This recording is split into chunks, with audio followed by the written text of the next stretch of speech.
Just when I was closing that last frame, because I made the mistakes, and it was 1-1. Of course, it's 2-0 to John Higgins. So breaks of 63 and 40. Barry Hawkins needs to get a foothold in this match very quickly. He's not settled yet.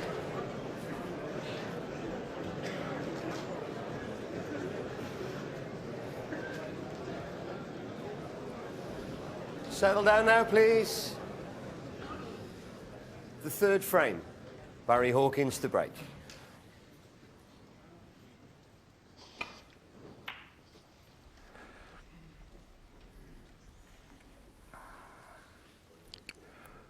It's just an okay break off that. You know, you want to try and get it further over in behind the green and tight to the cushion.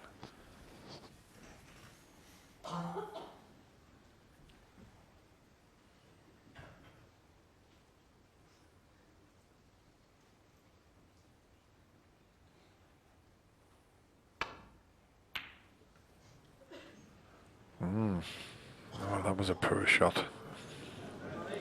That was what you would call a mishit. He had so much side on that, John. He didn't allow the throw and brought the red up with the white. So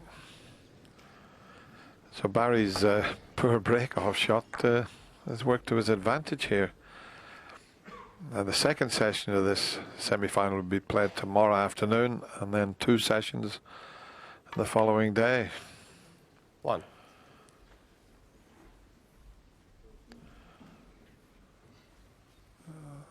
3 possible, well, 3 8 frames, and then a possible 9 in the final session.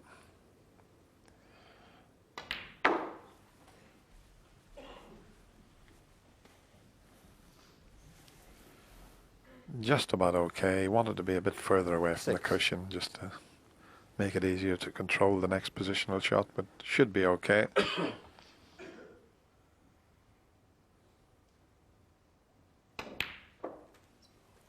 7.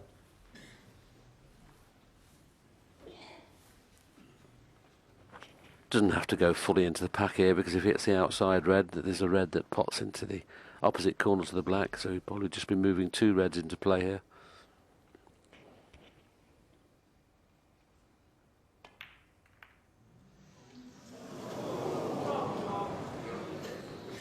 Barry Hawkins 7. Well, he took his eye off the pot there because he didn't cannon the red that Willie had mentioned. He was trying to just flick the outside red and he hit the other red.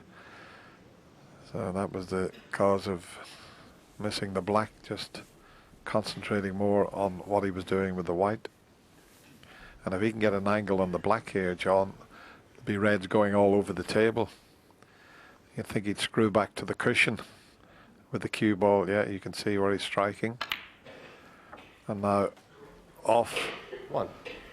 the cushion and straight into the reds. It could go all over the place here.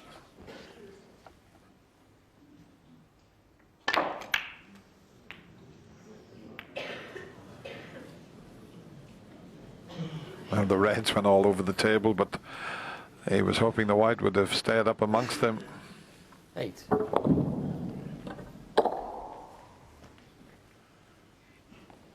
Didn't quite get into the heart of the pack there, did he?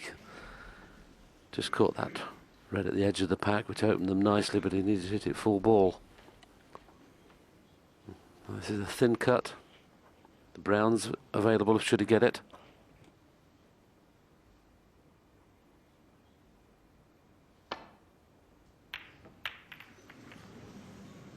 Well, Barry Hawkins made a mess at his previous visit. John Higgins made a real mess there. Now, Barry Hawkins, for me, has not settled yet, Dennis, at all. He looks very nervy out there, Barry Hawkins. This is a great chance now to score heavily. Yeah, he's got to make John Higgins pay for that poor shot. Far too thin on the red. If he pots the red, he misses everything.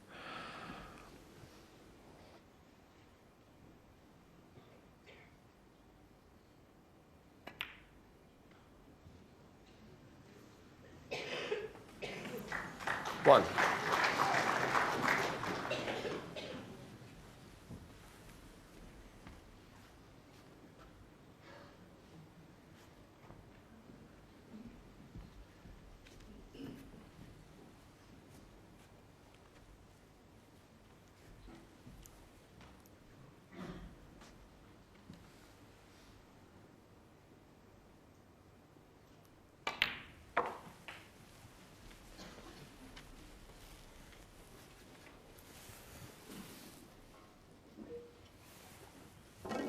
6.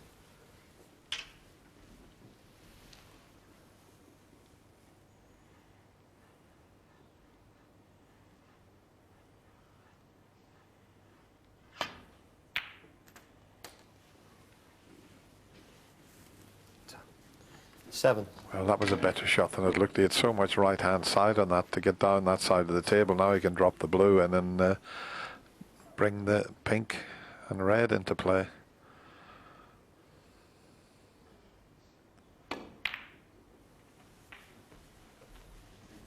I say that pink's still okay. It's available into the left middle pocket, but the blue is in the clear now. 12. To both corner or to both middle pockets.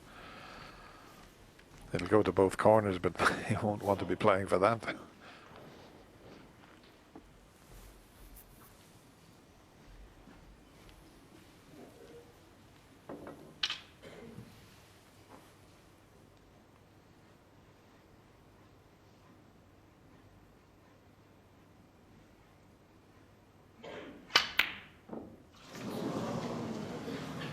Barry Hawkins, 12. You can just feel it there. That Barry's, as I mentioned earlier, just not settled at all so far this evening.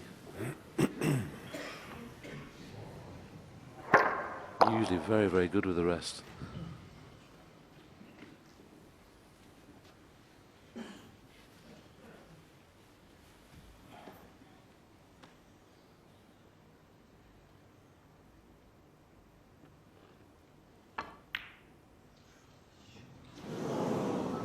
Nothing will give Barry Hawkins more confidence than John Higgins missing 2 easy shots on the trot.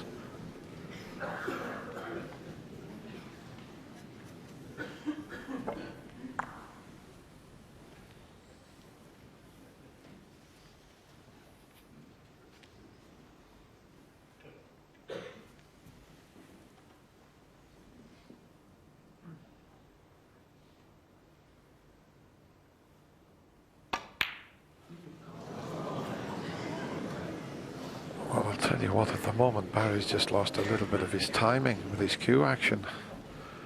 And when you lose a bit of timing, you lose a bit of confidence. So, not good signs to miss that by such a margin.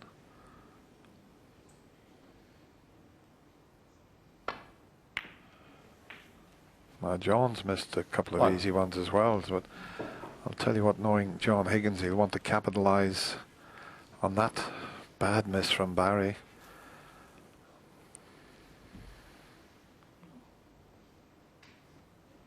I spoke to Barry after his victory yesterday against Steve Maguire, and he said he wasn't very pleased with his form, and of course he's probably gone into this match worrying about that he didn't play particularly well against Steve Maguire. But those three misses he's had there, that you can see how concerned he is. He's looking very bemused and he's sitting in his chair.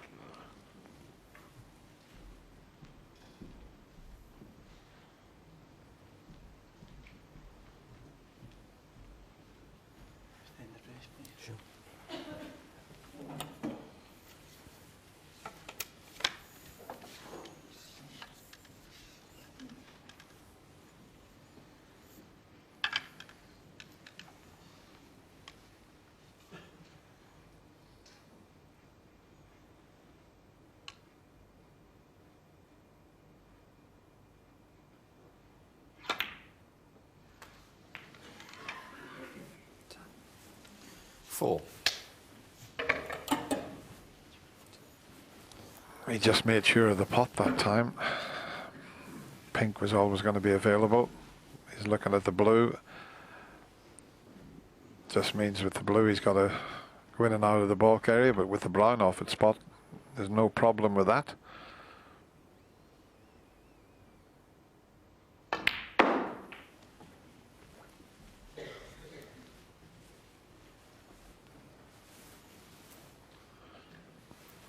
It's a good job that white pulled up because he didn't play anywhere near there.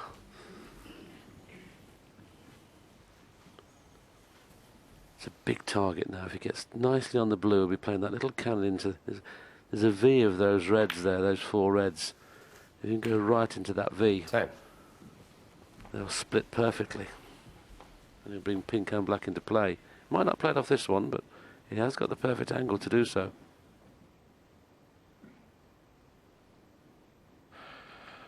That's the shot that Willie was saying, and he couldn't have played it much better. Let's have a look. He was 15. Well, he was half an inch away from where you said, Willie.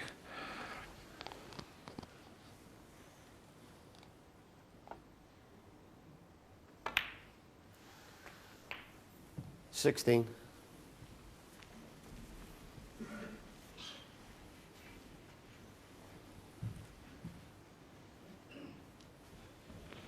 He won't be playing. Well, he might have to play the cannon again because just to hold the white. I'm not too sure whether he can miss the kiss on the red coming down. Could nicely. This is a great chance, and this will hurt Barry Hawkins. He's had every chance, and 21. 2 or 3 easy chances. He'll be very worried at the moment.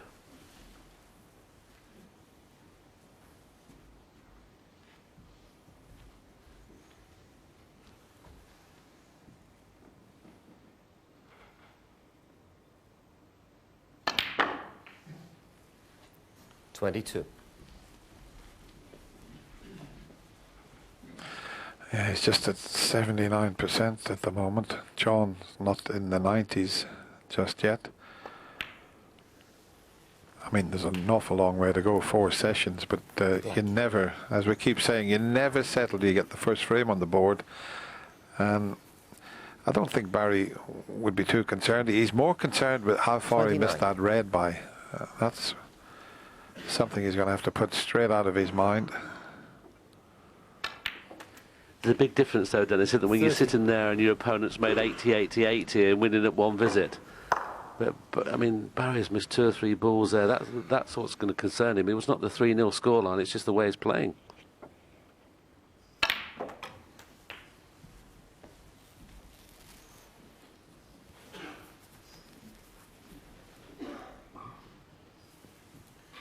$37.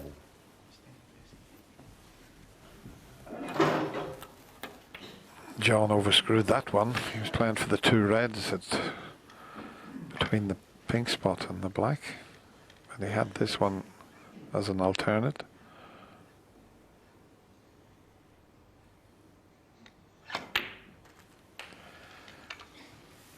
But it's so important for John to really stamp his authority here and punish that mistake if, well, you can't see him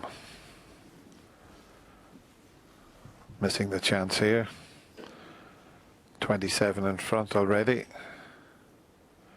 You'll only need the 2 reds with 2 high valued colours.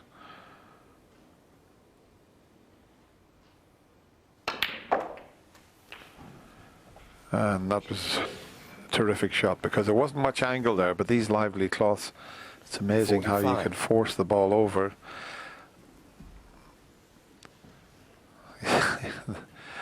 He doesn't want to risk the other one to get on the black.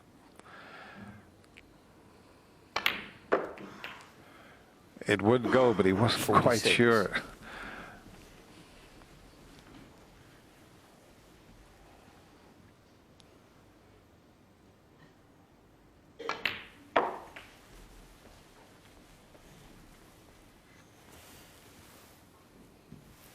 $51.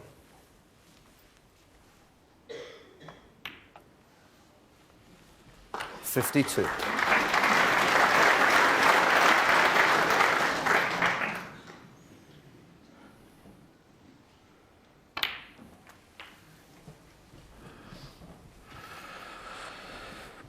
Yeah, he'll be delighted with John Higgins because he made a few 59. errors and a few misses, but it was Barry who let him off the hook. And yeah, one more frame before the mid-session interval. He could do with that just to open his account.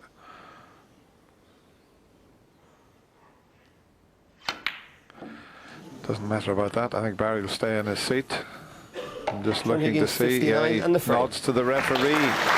So worrying times for Barry Hawkins at the start of this semi-final. John Higgins has played 3 and he's won 3. Yeah, worrying times for Barry Hawkins, and whatever it was, John, it was catching out there for them both, wasn't it? I mean, it was amazing. You can go sessions with John Higgins not missing the ball. So when he misses a couple of them, I mean, this was, you know, a complete mistake to to hit it that badly and to leave the chance John Higgins, 8. is not like John at all. Then Barry's got this with the rest, and he's usually brilliant with the rest. So that's another one that you'd fancy him knocking in. Then John has another go at one, which, once again, you can't believe he's missed. I mean, he never missed that in a month of Sundays, but he's done it today. And then Barry must be thinking to himself, well, that's handy, I've got a chance again. And I fell for him a little bit on this, and he's slightly hampered with his cueing on the one that he missed here. But when you're playing well, you don't think about that. You just knock it straight in. But it's magnified by the fact that he'd missed a couple of chances. And that one, particularly the last one from Barry Hawkins, will be slightly great concern to him, because you talked about his timing, and the guys in the commentary box talked about his timing. How can you tell when that's gone awry? Well, it's just by the way he's striking it, and I'm feeling for him a little bit as well, because the chances that he has had, they've gone a little bit awkward here and there, and you know when you're out there and you're just struggling for, you're not quite hitting it properly, you just want something that's basically dead straight over the hole just to get you going, and it's just a little bit awkward, like that one with his cue in there was hampered by the red. So I feel for him, but he's got to get going quickly. And I suspect no matter what happens in the next frame, he'll probably be in the practice room at half-time. OK, back we go. We've talked about John Higgins not being in this semi-final for 6 years. Barry, albeit this is his 4th in 5 years, didn't make it last year, went out in the quarterfinals. John Higgins to break. It's been a while. He's got to get used to this atmosphere once again. And so far this evening, Hazel is not used to it at all. His highest break has only been 20 in the opening 3 frames. Now, as I mentioned to Dennis in commentary in the previous frame, if your opponent's made 90, 90, 90, you sit there thinking, well, I haven't had a good chance yet. But he's had chances in every frame, and that's what will worry him. Just has to score. Needs to get a 50-odd break very quickly, otherwise this session could be very unsuccessful for Barry Hawkins supporters.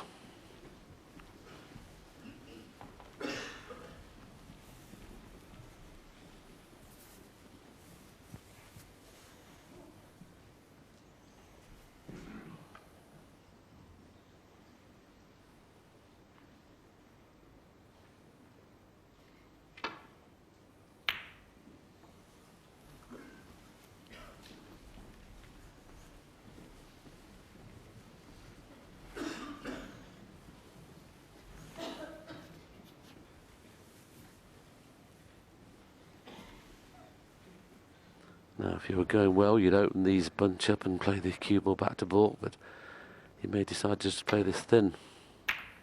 Well, he's played it quite thick. Needs to miss the green. Now, if John Higgins pots this red and stops it absolutely where the red is, if it's dead straight, he could play that, and there's a gap between those two reds to get onto the black. And the fact that he's 3-0 in front, Dennis, this could be a tempter. Well, he's a very attacking player, but I'll tell you what, he's got to get this, because if it doesn't go in, he's leaving Barry right in amongst them. Key shot. Terrific cueing. Terrific cueing from the 4 times world champion there. Kept that head so still on that shot.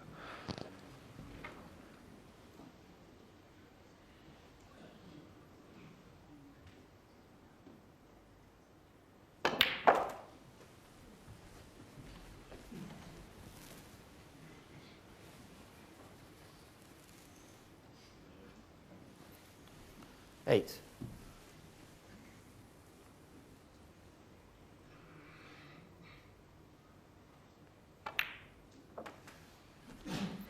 Nine.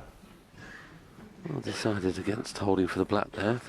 The only thing that worries me about the pink, it's going to be out of commission, I think, unless it goes on the green spot.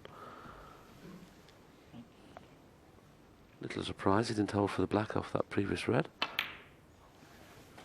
Yeah, I think it's that red to the left of the black that he was concerned with, and he immediately has played on that. And he can clear the black spot area completely now.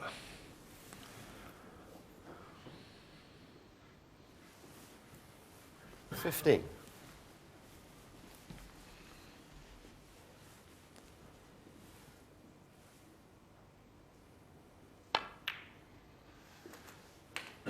$16.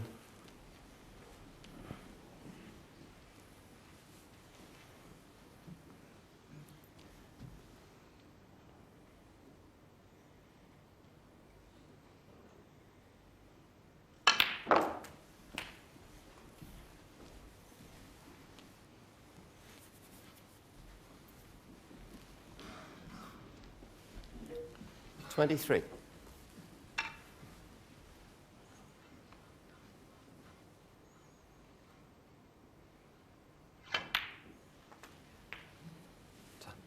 $24. A little bit careless there from John. You can see he dropped his arms there because he wanted to be on the three-quarter ball black, not a straight black. So he's going to have to play a deep screw now for the one remaining red that's loose on the left-hand side, whereas you'd like to drop behind the two reds that are just above the black there, but he's played it nicely, that one. We'll have to go for the blue this time. 31.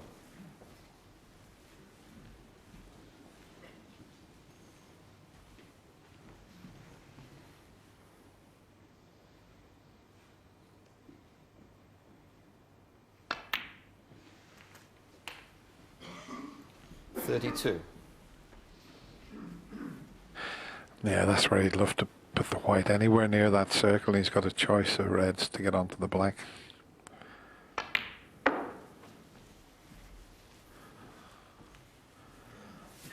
Still okay. 37. He's got quite a margin for error there. 38.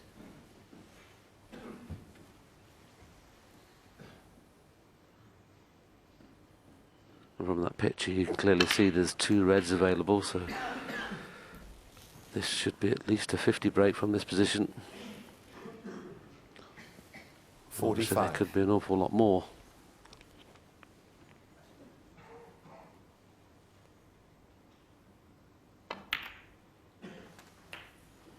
$46. Yeah, John's made breaks of 63, 40 and 59, but he's yet to win a frame with one visit. Barry's had a few chances.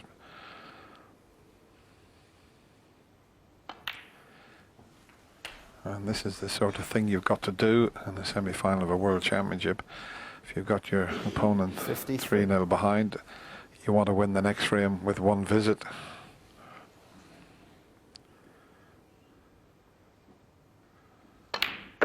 And you can head up 54. for your cup of tea.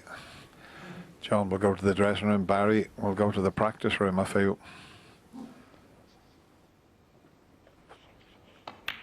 Yes, Terry Griffiths will have to do his work in the intervals, get him into a better frame of mind than he is at the moment, because at the moment, every chance he's had, he's not taken it.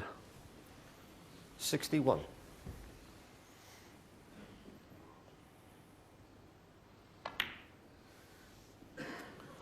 $62.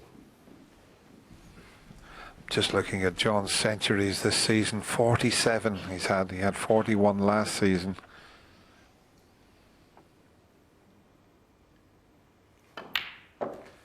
You don't start thinking about a century break until you've made enough to win the frame. And he's not that far away from 69. doing that.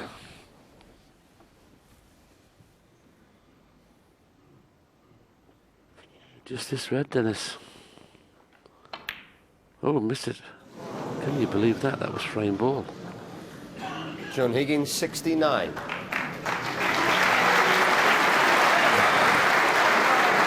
I mentioned earlier in the match that over a few years John all of a sudden would miss an easy ball. That's exactly what he's done. He hasn't done that for ages, and that was just a lapse in concentration there. Okay, still favourite for this frame, but well, he should have been on his way to the dressing room now. Well, Barry's looking at a plant here rather than the one red that's loose, and if he does get the plant, which it looks on, the one just below the pink there, this will give him a chance to pinch this frame. Okay, 69 points behind, but wouldn't this boost his confidence?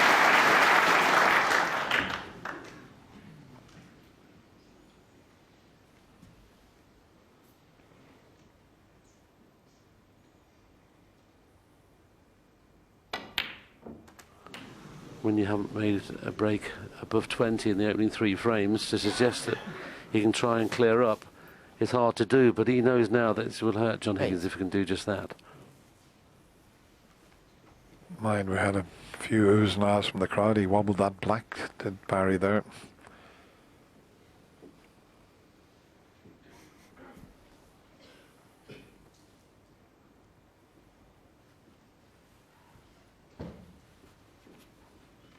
The fact that he didn't pop the black cleanly into the pocket has left him slightly hampered here.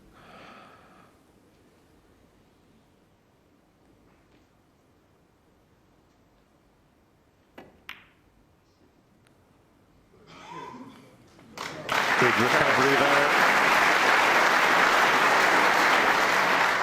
Yeah, that was something that John Parrott mentioned in the studio. Every time he gets in, he seems to be awkward. Well, he's still a little bit awkward now, dead straight on this black. I think the red below the pink will pot. Certainly the one at the bottom of the three does, but still he just can't get on the ball properly at the minute. 16. Could work to his advantage here because the red next to the pink is tied up. He's got the awkward red, the left side of the table, which is not all that bad for a left-hander. So this, as long as he judges the cannon correctly, will free the pink and the red.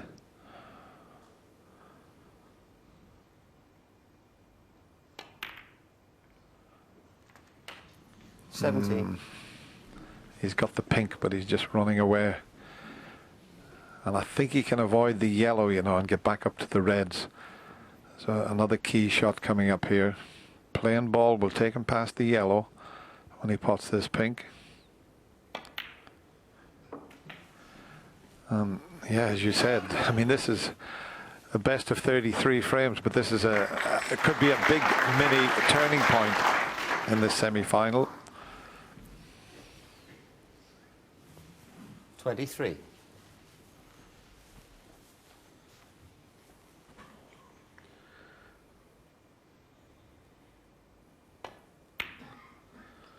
Yeah, John will be sitting there kicking 24. himself, thinking it was such an easy red for frame ball and to go 4-0 in front. Didn't have to get so close to the black, just made sure he popped the red. Now the work starts as far as Barry Hawkins is concerned. As Dennis mentioned, being a left-hander is not too bad, but he's got to get on that last red perfectly. 31.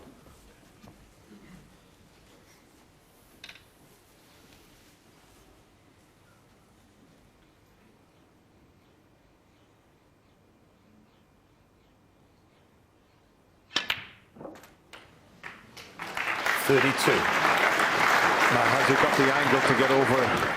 I've put the other white up. He'd love to get somewhere near there being a left-hander.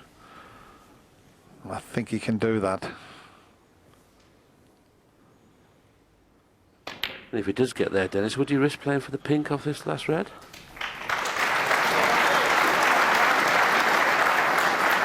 Well, if not the pink, certainly 39. for the blue, it would be much easier to get to the yellow from the blue.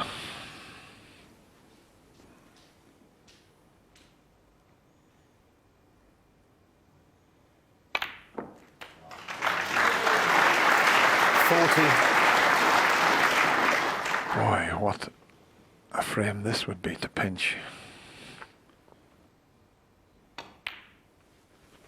Yes, especially as he couldn't pot a ball in the opening three frames. This has been remarkable. High break of only 20 before this frame. 45. Can he pot the 6 remaining colours to pinch the frame?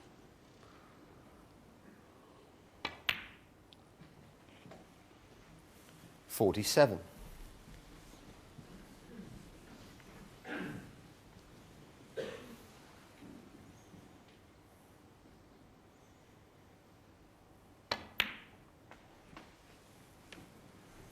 Not often you make a 69 break and lose a frame.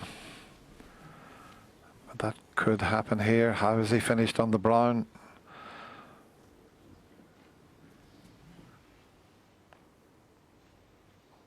Oh, it's awkward. If he screws back, the white's going towards the middle pocket. It couldn't have finished any awkwarder there, so just be careful of that middle pocket. So he stunned it in, which 54. means he's got to go up and down the table.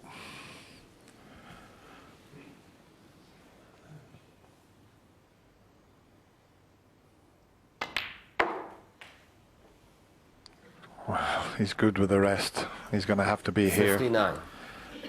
What a roar from the crowd if he can pot these two colours. Such as the tension on the blue, you can see how he mishit that. He wanted to be 2 feet further left, so he didn't need the rest. He's going to have to swing this round.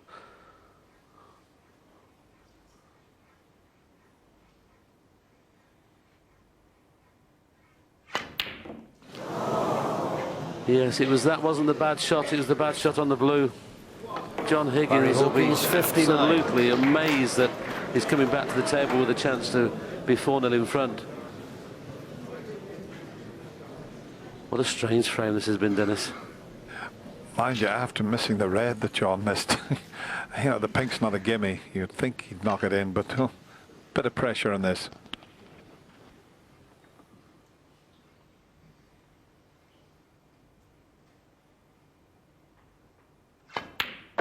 John Higgins starting with 69, Hawkins declaring with 59. It wasn't enough. Mr. Pink would be absolutely distraught going into the interval, trailing by 4 frames to 0. Oh, what an unsettling frame, and indeed an unsettling frame for Barry Hawkins. Look, for all the while that he was going to get in with a chance after, well, a very unlikely miss from John Higgins. And just when we'd been lauding his concentration, this happened. Yeah, and it's not like him as well. Obviously, he can read the scoreboard, so he knows exactly what he needs. And just frame ball, knock that in, and it's all over. Shake hands for 4-0, but he didn't. And then he threw Barry a lifeline. And I was just about to say that the clearance Barry Hawkins was about to make was going to be the best break he'd made in the championship, considering what had happened. But he left himself this, and it wasn't easy. I mean, actually, we were talking off air, and I called her. I thought, this is one you can miss because you've got to power it round the ankles. Around the angles, I should say. But it's the brown that was the problem. I've said he's all night he's been coming awkward on things, and when you're not quite there, they all add up. And he came on the brown, and he come the angle where if he potted it properly, he screws back in the middle pocket. So then he has to stun it. Now he's away. Then he overstuns the blue. So he's been scrapping all night for his positional play. And in some respects, he's had the relief of making that break of 59, yes, but still didn't clinch the frame. So he's got his arm going, but he still lost the frame. Yeah, it's a kick in the teeth there, really, because he's done so much of the hard work. The break up to them was absolutely brilliant in the circumstances, but he goes to the interval 4-0 down. It's a very unsettling start for Barry Hawkins. Now what about Ding Junhui? Ding Junhui starring in our first semi-final against Mark Selby. We'll reflect on that very shortly. But this is the man that's such a big star in China, watched by millions, hundreds of millions of people, actually, that he prefers the quiet life here in Sheffield. He's made his home here for the past 10 years, so he knows his way around. And let's face it, Steve Davis could do with a guide on a tiki tour anywhere.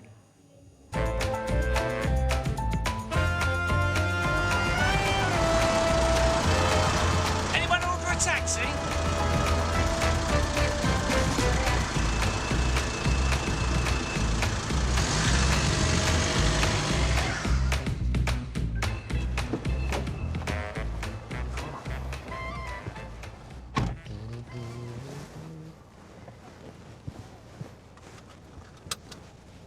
Right. How are you?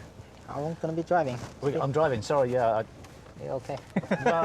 Have you ever? Are you a good passenger? Not sure. What's it like for you in China?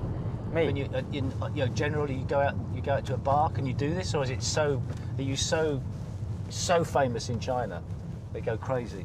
What's the experience like?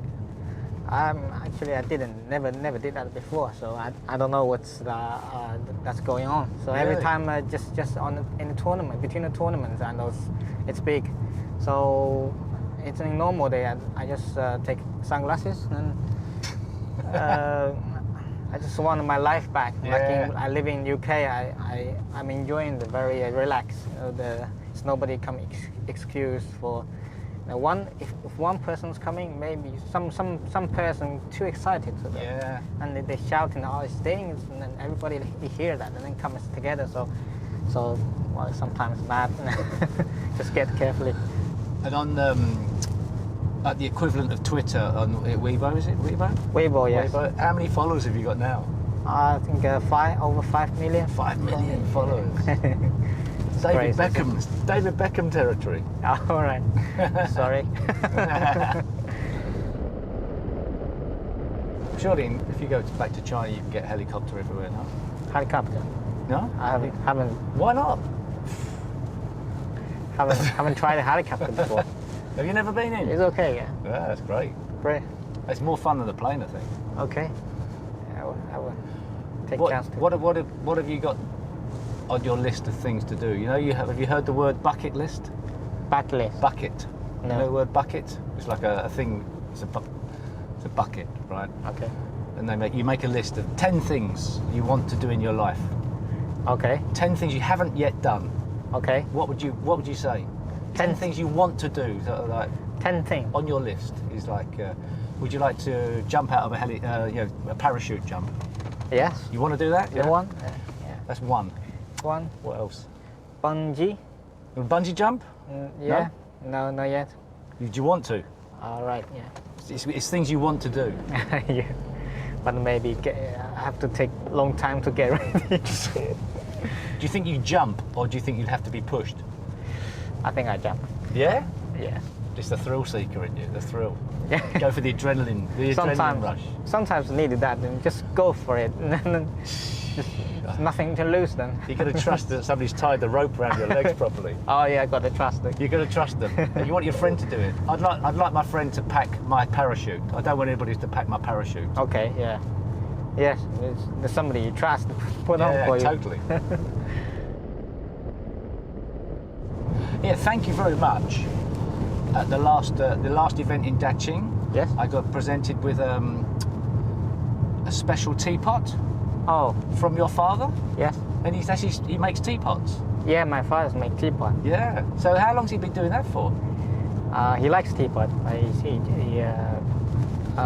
got that business about 4 years. Yeah. Yeah. He loved that, and he loved to make. He loved to do the pigeons fly competition. Oh, racing pigeons. Racing yeah? pigeons. Yeah. Oh, great. There are two things I couldn't understand. Maybe too young for that. Yeah, perhaps. Yeah. Yeah. But I like to have a tea, Chinese tea. They're waiting. You're waiting around.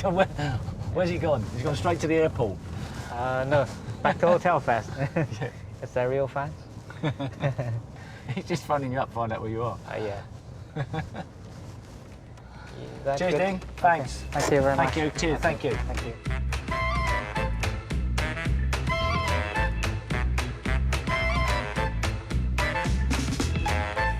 Ding Junhui is such a charming individual, and of course trying to get back to a second final here at the Crucible in succession, because he's up against Mark Selby, the man he played 12 months ago in that final, and he well remembers the opening session 12 months ago when he found himself 6-0 down, and really he was always on the chase thereafter. Nearly got it back, as I recall, 10-11, but it was never going to happen for him thereafter. Mark Selby screwed the nut and eventually won his second world title, so he knew exactly what he was up against today, and he wasn't going to make that same mistake in their opening session this afternoon, because we're going to join this with Ding 4 frames to 3 in front, and this the last one of their afternoon. Well, he's going to give 6 points away, and he's going to leave a red on. Well, Foul and a miss. would you believe that? That's amazing. Does look a little bit ruffled, all right.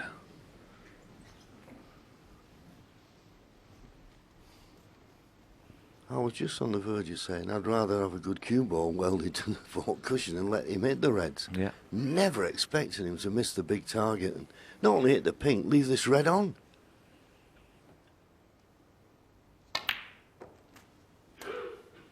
One.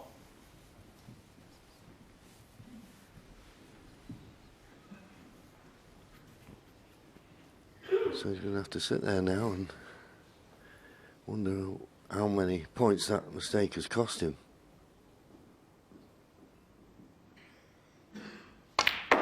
Straight into them, straight into them. Be unlucky not to be on one, and he's nicely on one to the right corner.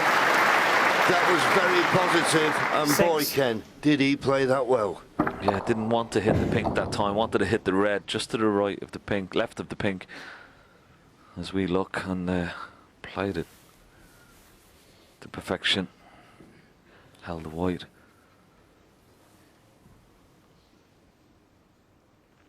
Pink is available as well as the blue here. And of course the black 7. is available into the right corner pocket. May come down for the red. It's closest to this bottom cushion beneath the black. Just to free up the black into both corner pockets. Yes, I'm certain that's the red he'd like to get on. He'd have liked to have been a little bit straighter on the blue, but he's a good positional shot here.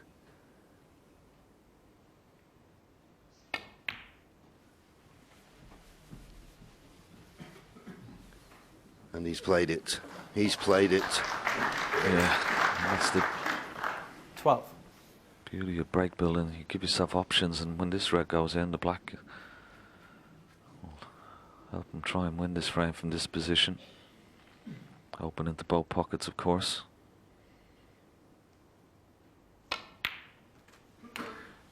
$13. And as Stephen Hendry said, his cue ball control is just that little better than Mark Selby in these opening exchanges.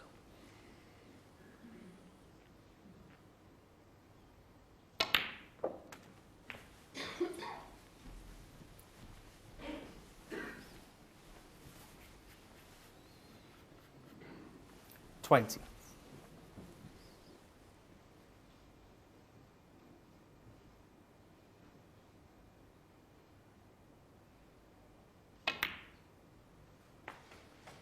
$21.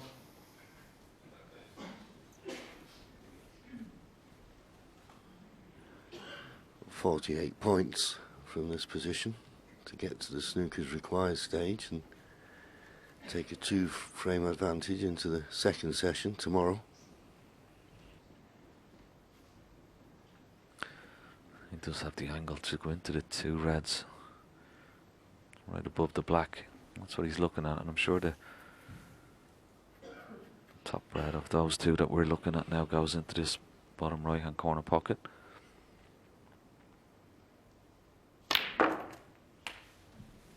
That's okay. Well, he's driven it through them. He's purposely driven it through them, because if he'd just played the normal cannon, okay, he'd have been on the left hand of those 28. 2 reds that are still there, but he'd have been going away from the black, and that's why he forced it through. And when it comes to, as I said earlier, in and around the pink and black spot area, he's got some lovely moves.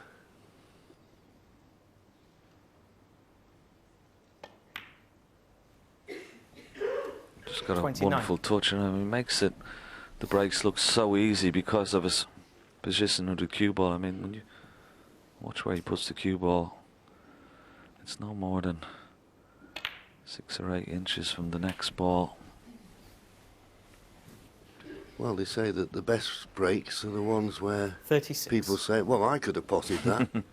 Well, the reason is because he keeps leaving himself hinge perfect and nice angles on every ball, and there you see it was straight on that, so 37. he could roll it in, leave a nice angle on the black. This is a big frame though. 2-frame advantage. He'll consider it a good afternoon's work. 44.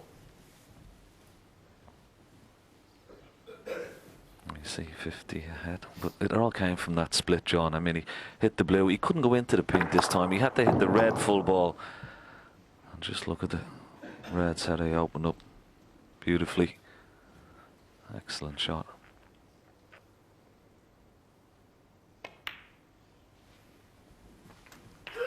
$45.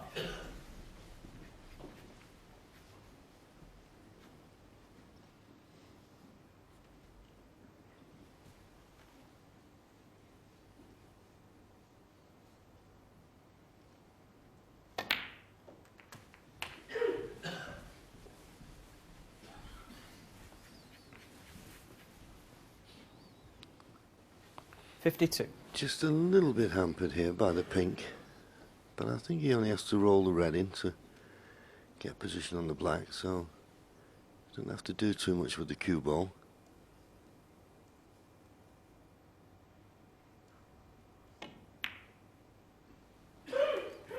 $53.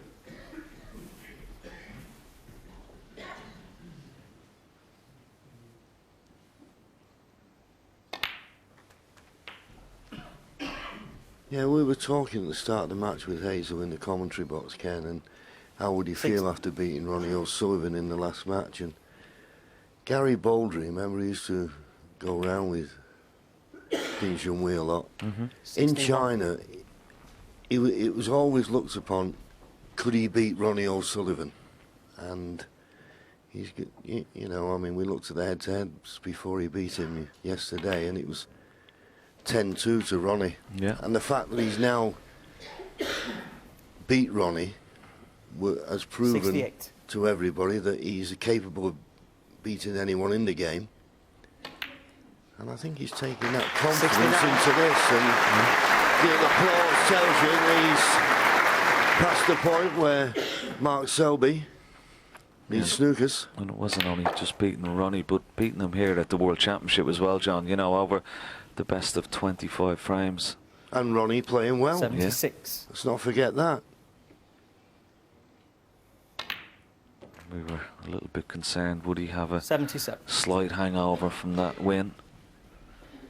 Would it be hard for him to get himself back up for this match this afternoon? But he looks well up for it.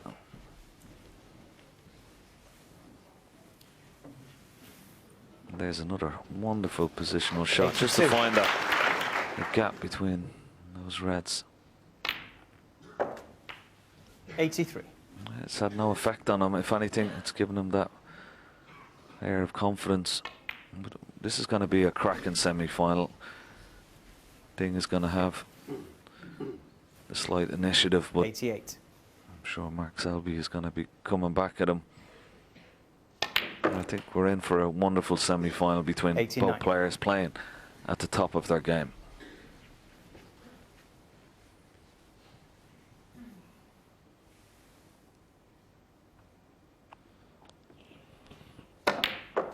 Oh, good shots. And he's on the red. He's on the red. He's already made 9 century breaks so far in the tournament. 3 in each match that he's 97. played. It's the only thing we've missed this afternoon is a century. We won't miss one now. Wonderful. Absolutely wonderful play from Ding Junhui. 102.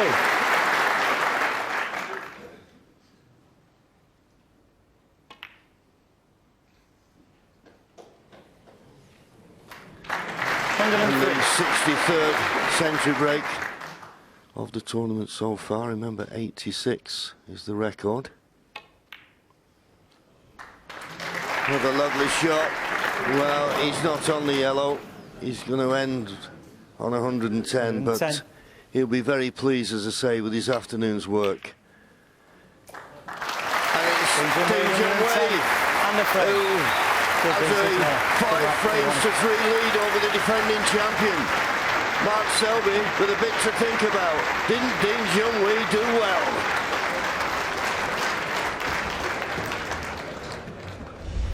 He sure did, and he outscored Mark Selby in the breaks department, particularly with that 10th ton of his championship. He made 15 last year on his way through, and in the final itself against Mark Selby. But John, that was a very mature and a very emphatic performance from Ding today. Yeah, he was 3-2 down. There was one incident where he got the brown behind the black, put Mark in nearly an impossible position. One who went 3-3. The last 2 frames he was excellent, he really was, and he's competing brilliantly well. Seems in a really happy place. He was smiling and enjoying it, and even when he made a foul today and touched the cue ball, he laughed about it. So obviously his demeanour's great. And that's it was a fantastic opening session. There's a long, long way to go in it, but a great start for him. Yep, and Jason Hammer will be in the chair tomorrow morning because at 10 o'clock those two will be coming back out, Ding and Mark Selby, for their second session. Meanwhile, we've got 4 more frames to play this evening. Yeah. And what is a very, very interesting start. Okay, Barry Hawkins still not off the Frame mark. 5. Will he get his first frame here in frame 5? Back to Willie and to Dennis.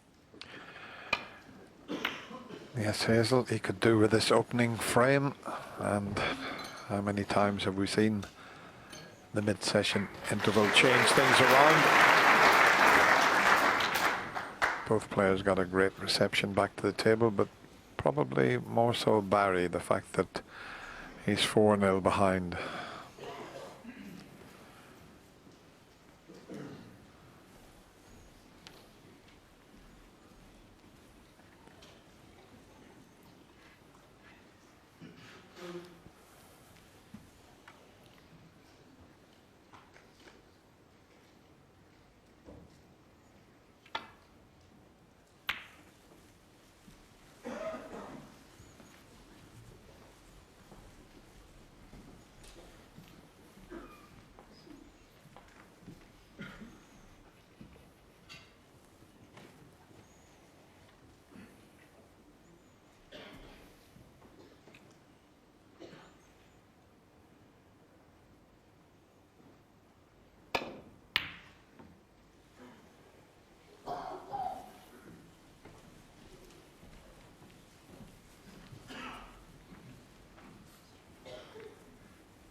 Even though John Higgins missed a few easy balls in the last frame of the first mini session, he'd have forgot about that already because he won it. Barry Hawkins, of course, is going to have to try and forget all the misses in that opening 4 frames. Try and win at least 2 of these remaining 4. Can't afford to lose this session 3-1 and go 7-1 behind.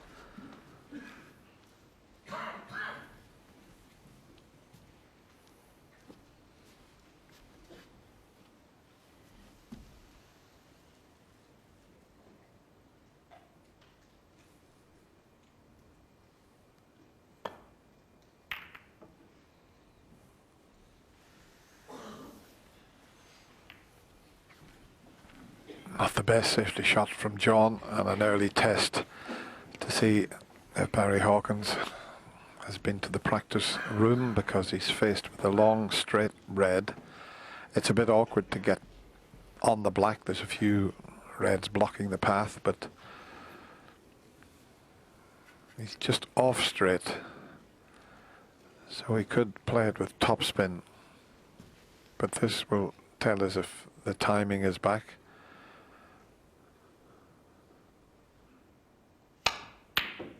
No. Now, where's that red going to finish? Where's the white going to finish?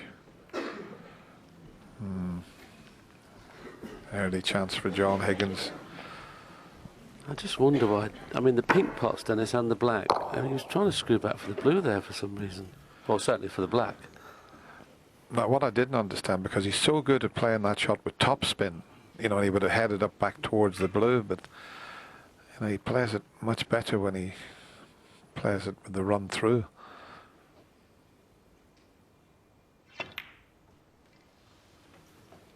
So once again, John Higgins in first. 1. And a great chance to get on the red that's on the black spot. That's what he'd be playing for.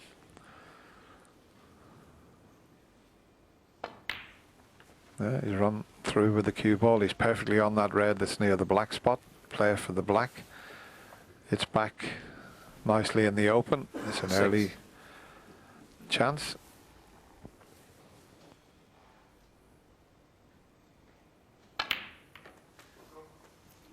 Seven.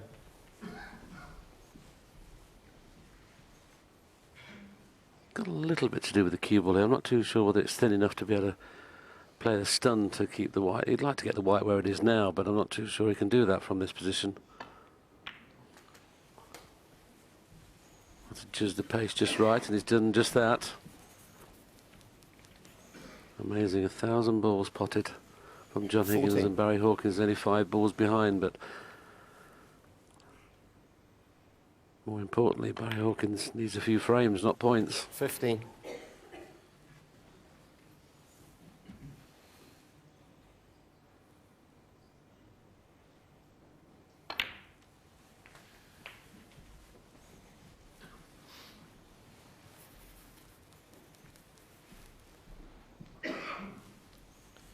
$22.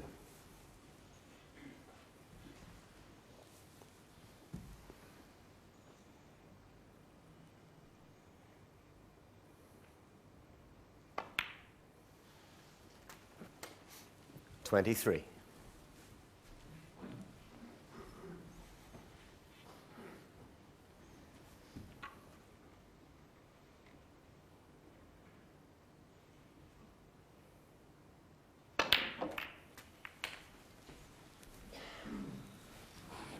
Didn't get the cannon as he intended. I think he's run out of position here.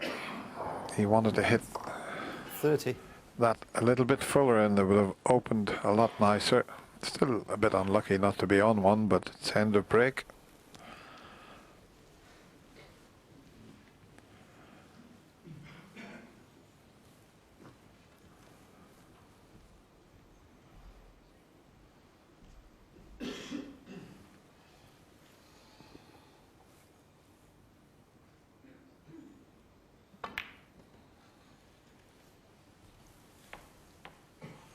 John Higgins, 30.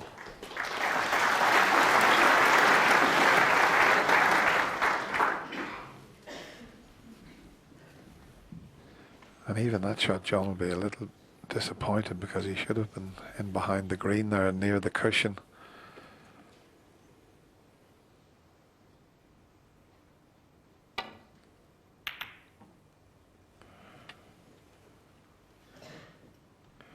He made the return for Barry a lot easier, and he's taken full advantage there and played a more telling safety.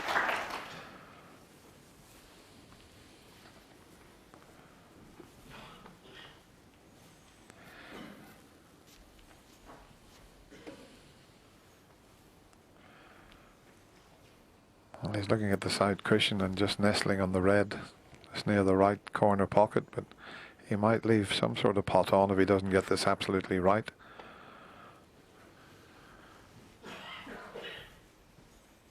He's gone the other side of it. That is very, very careless from John Higgins there. But it was his previous shot that wasn't a good safety that left the door open for Barry to play a better safety, and this is his reward now.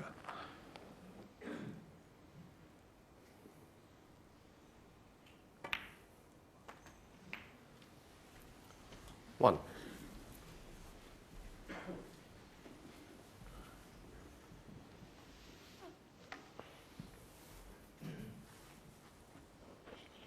Trying to get onto the next red and avoid kissing the red on the side cushion in getting onto the black. Should be able to do that nicely. Okay, and still need the rest. Just making sure the black's available, and it clearly is. 7.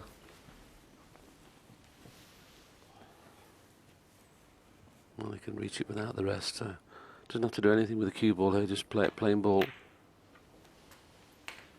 8.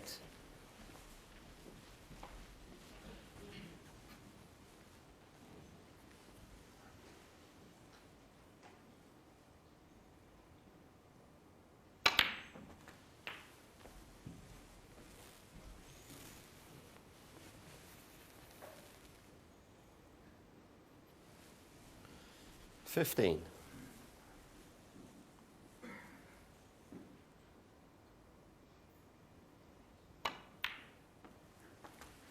16. Now, a confident Barry Hawkins will be playing the can into the bunch, but he can easily get onto the red his nearest now, to get the cue ball where it is now, but he may not get a better chance to split these reds than this. Barry Hawkins, unlike a lot of other players, so you think he's going to have to go up for the blue and get the right angle on the blue? Sometimes when you get the right angle, you have to play the cannon. I'm not saying he's not going to get the right angle again now, but if he finishes straight on the blue, he's in trouble.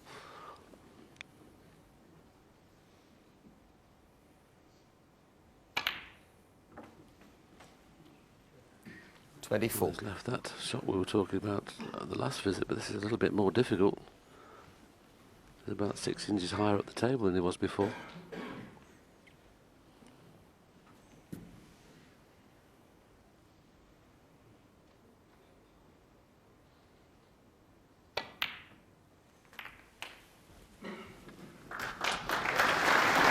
Played it very well.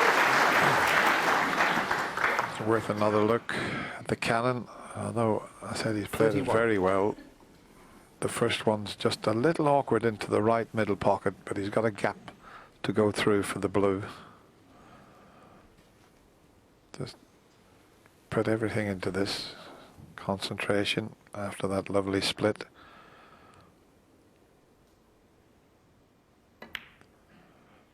Yeah, he's okay. Couldn't hold for the blue. 32. It was always going to be available.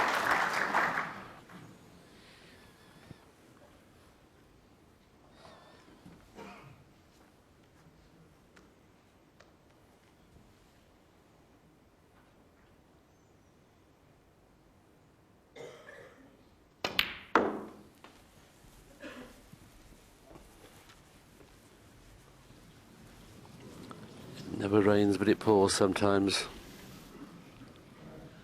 And that's another 38. very disappointing positional shot from Barry. Okay, this red cuts, but it's a very, very fine cut.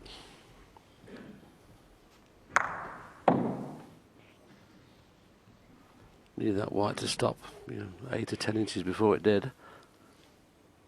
Wouldn't have a lot of idea where the cue ball was going to end up here. He's going to have to play it twice across. Well, didn't even attempt the pot. Barry Hawkins, 38. So at least he's back into the frame. He needs to score a lot more heavier.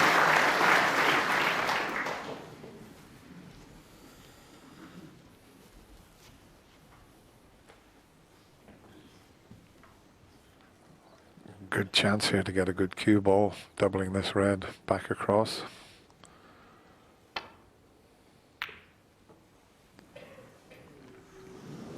He hasn't got a good cue ball.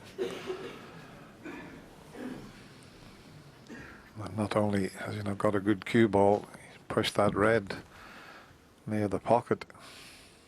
Black only available into one corner pocket. And he's played this beautifully. Very nicely controlled.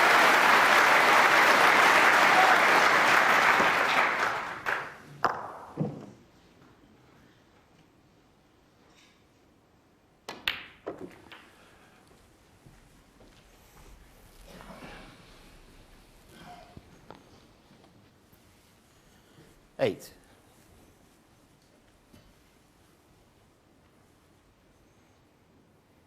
Just got that white running loose a little bit at the minute. This time he's got perfect on the blue, so Barry Hawkins should definitely win this frame from this position. He's 17 points in front. These 3 reds in open play would be more than enough to get a frame on the board. 14.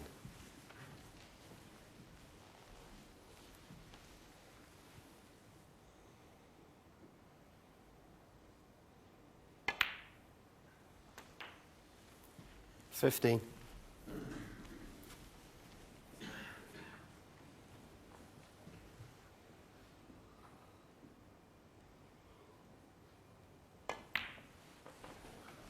And it looks as if the mid-session interval is going to change things around, because it came at the right time, because 20. Barry should have pinched the 4th frame, but he had plenty of time to forget about that.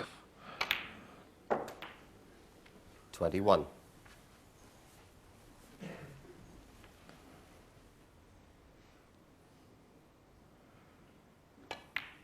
John was in first, but just split the reds and didn't quite work out when he was on 30. 26.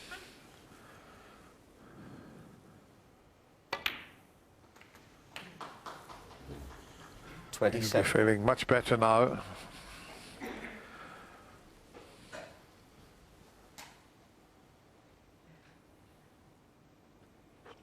Yes, and he wants to make sure he pots this red, otherwise John Higgins will be carrying on. 34.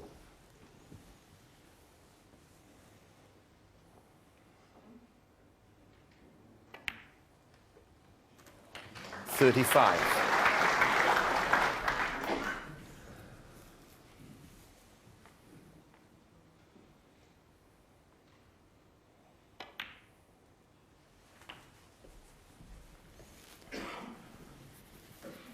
As Willie mentioned, he said Barry could do with 42. 2 of the 4 frames left.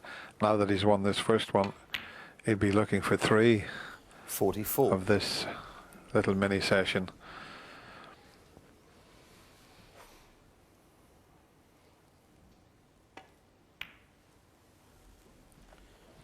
$47.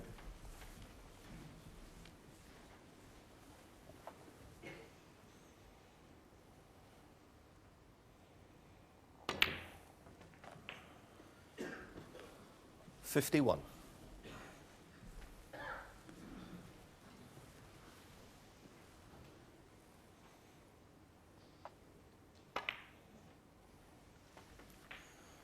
$56.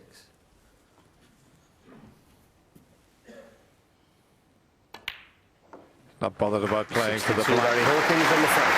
He'll be absolutely delighted that he's got his first frame on the board, but he's still got a little ways to go in this opening session. He still trails John Higgins by 4 frames to 1.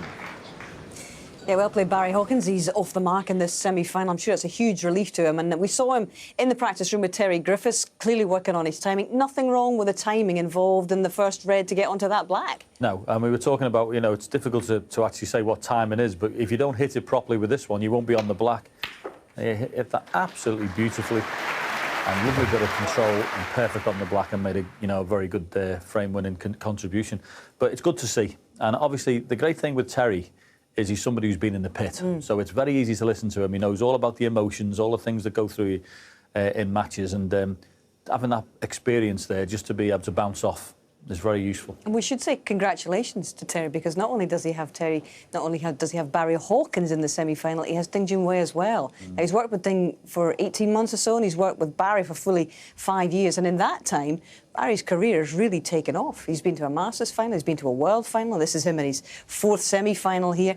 This guy seems to have the Midas touch, with some of the players at least. Well, as I say, they have the utmost respect for him because he's been there and done it as a world champion himself, and he can explain. He knows all about the emotions you're going through and how the sessions work out, and and he can give little tidbits of advice to the players. And sometimes that's all it is, Hazel. Just it might be one sentence. You don't have to be there all the time, haranguing people with your opinions. You just need to be there and might just say one thing that makes all the difference to you. He's a fantastic guy to have in your corner. I have to say, he's one of the most popular members of the snooker family. He really is. Back we go.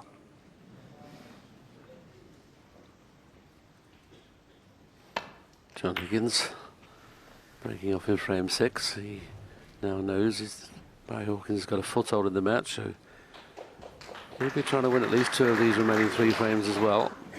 Very interesting stage of this mini first session.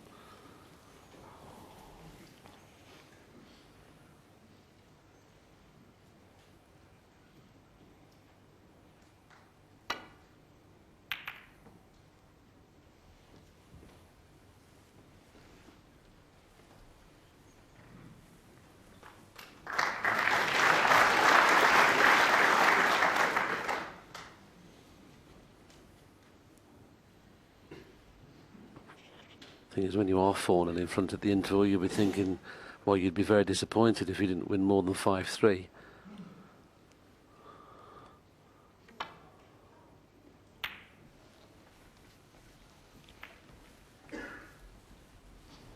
Yeah, even over a long match like this, your mindset, it's not a bad thing to think to yourself, if I can keep sharing the sessions, you're going to get to the final.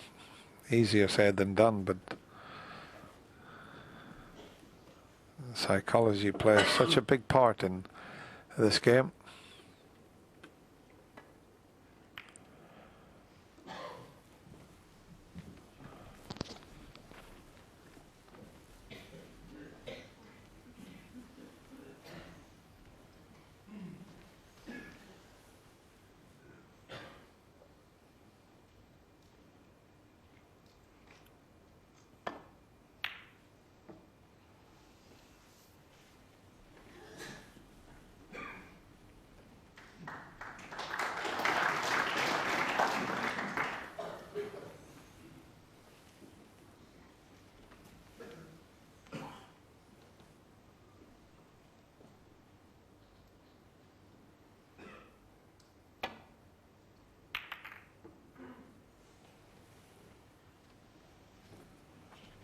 For the 2 players, Barry Hawkins has definitely struggled to find the top cushion in this match so far.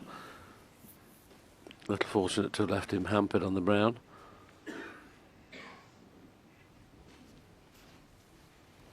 Just wonder whether he can cut this in and go around the back of the black. He may decide to take the pot on here. Yeah, he's playing to pot it and go around the back of the black. Good pot. Use that wire to pull up or kiss the yellow full ball. Anywhere but there.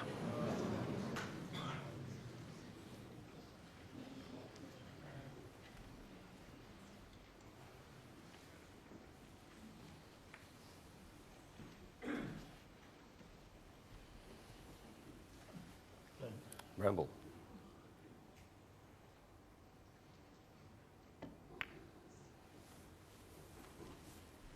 John Higgins 1. Should be okay off the left side of the table and just into the reds behind the pink. I mean, he could play it to land on the red, the 2 reds to the left and the black. He could land on that, but that's slightly more risky. That's what he's faced with there.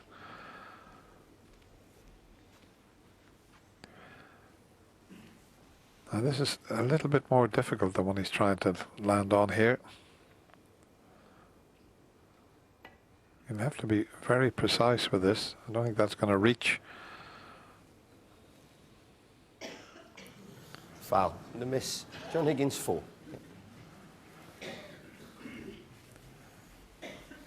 I mean, it's a wider target to go into the ones behind the pink. He's probably thinking, well, if I misjudge it, I might leave one into the right corner.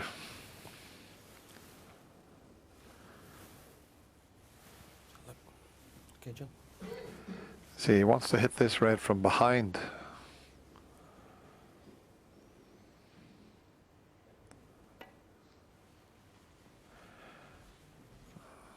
And that's not going to reach again. Foul. The miss. John Higgins 4. He can have as many goes as he wants because he's snookered. 3 misses and lose the frame doesn't apply here.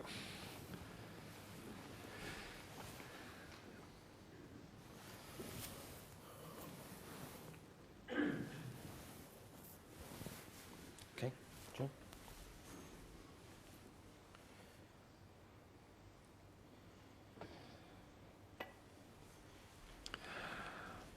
That's a better pace, much better.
Once again, Barry Hawkins can't find the top cushion at the minute, and you can see with his facial expression he's not too pleased with his safety department at the moment. Big target now behind green and brown.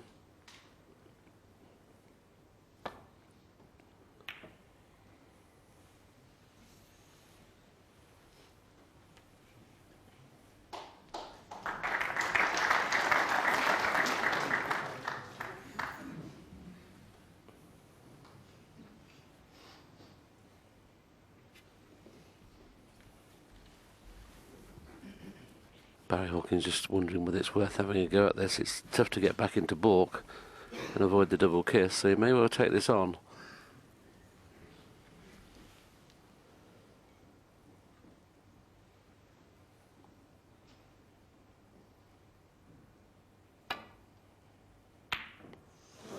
Oh, how close was that? You can't believe it, that was so close.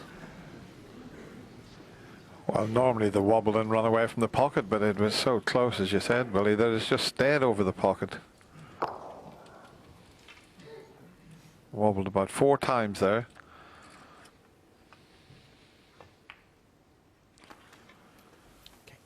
Early chance for John Higgins here.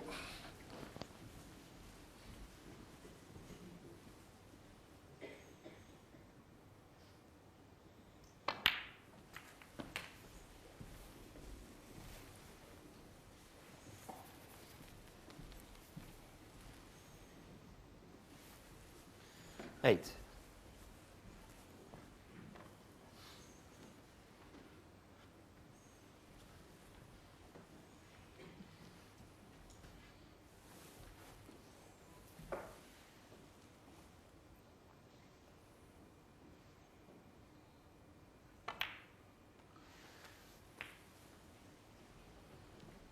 Nine.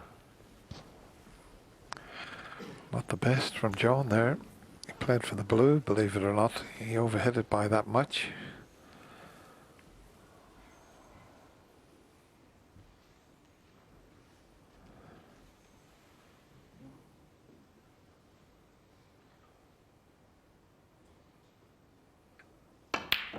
Oh dear me.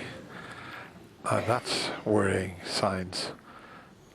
John Higgins, 9. Now that you'd have to say is a lapse in concentration. Now just slipping back into missing a few balls that he shouldn't miss, and it's not the best time to be doing it for John Higgins and all these supporters.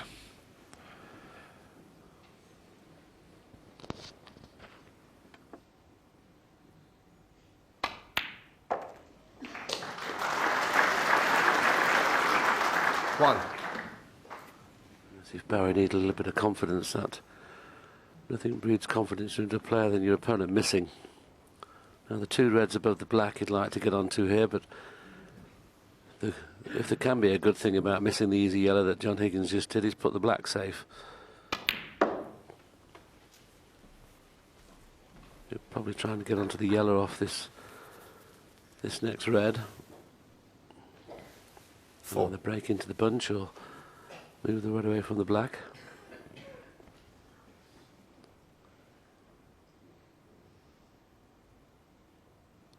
Decided to play for the blue this time.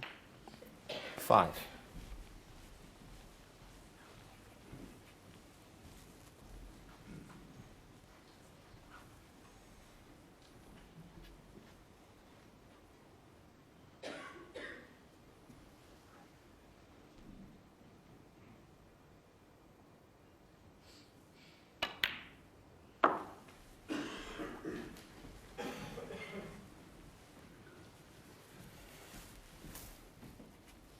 Ten.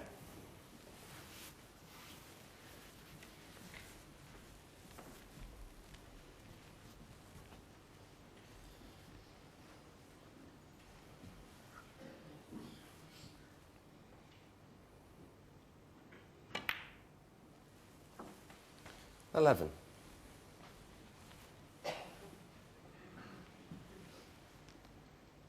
Now, can he get onto this next red in such a way he can pot the red and move the other red, move the red away from the black? He's left that perfect angle now to do exactly that. And if this turns out, this is a great chance to win another frame. 17.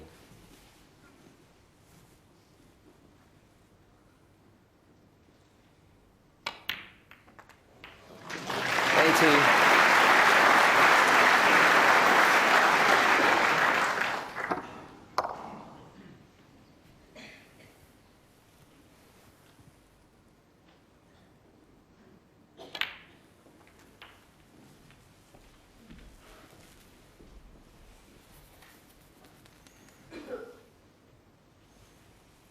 25.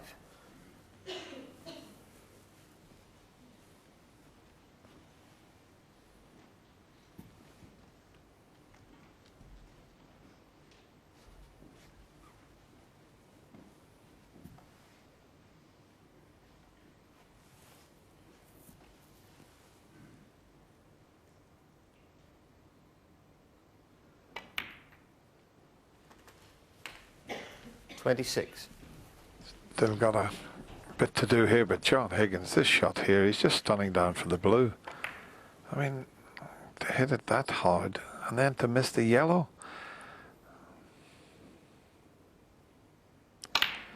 It's things like Camera's that got a light that on the can front. Can you put it away, please?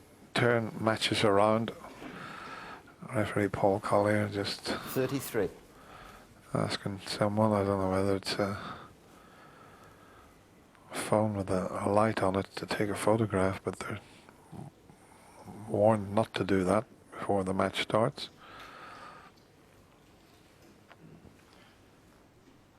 He played a half ball black in the previous frame into the bunch. You can leave exactly that same shot again.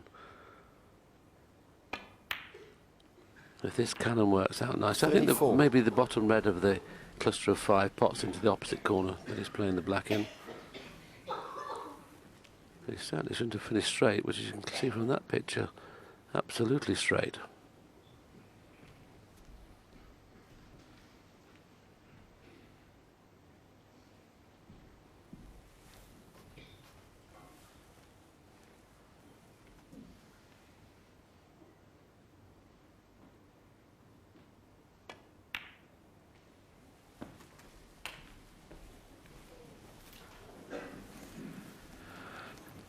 was all he could do there, so it means this 41. pot's a tricky one coming up, and a very key one as well.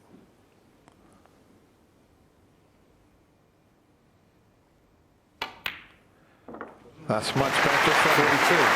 Barry Hawkins. We talk about timing. Well, he couldn't have hit that any better. So he's growing in confidence.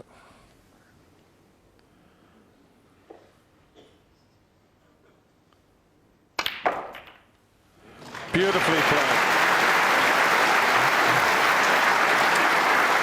It's worth another look at that one. And I'll tell you what, he 49. really is going to make John Higgins suffer in the seat for a couple of mistakes he's made here.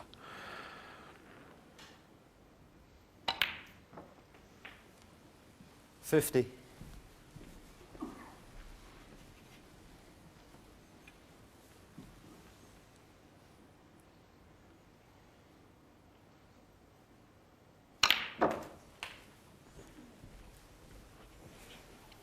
Yeah, they were talking about timing, John and Hazel in the studio, and now he's getting through the ball a lot better. 57. And that comes with confidence as well, when you've got your opponent starting to miss and you're starting to pot a few.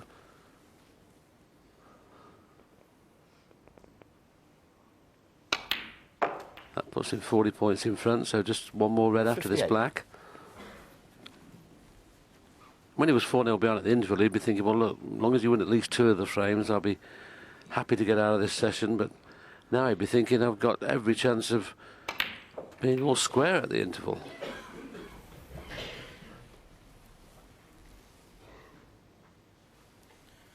$65.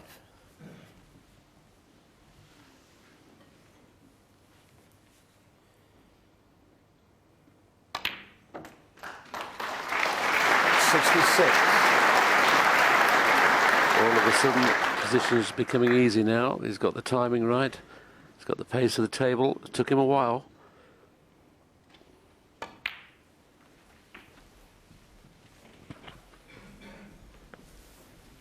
It has to be said, though, again, that John Higgins has let 71. him off the hook. You still have to knock them in, but it makes things very interesting here.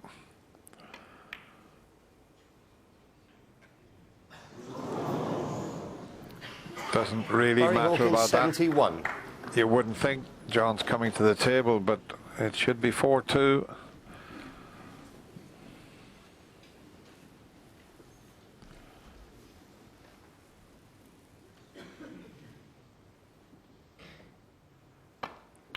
Three snookers needed at the moment. 1. The red's not in a bad spot to get a snooker in behind the black, provided he pots the black, of course, and then he can send the red up somewhere near the green and brown.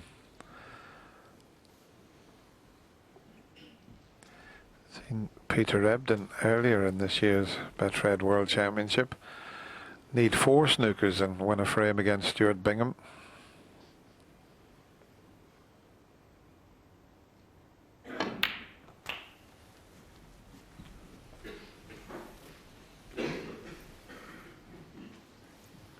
$8. I suppose the harder snooker to hit would be if he can get the cue ball in behind the yellow, but I don't think he's going to play that this time.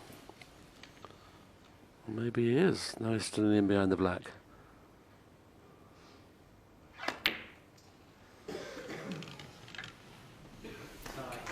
John Higgins, 8.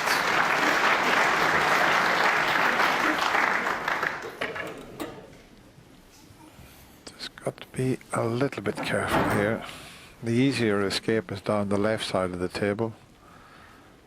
Just got to make sure he doesn't miss the red and catch the pink. And that's why he's looking at the slightly more difficult side of the table to escape from the snooker. Can't really leave a free ball if he misses this side of it. And he's missed it by a long way. Foul. No miss called Higgins because fault. it's at the snooker's required stage.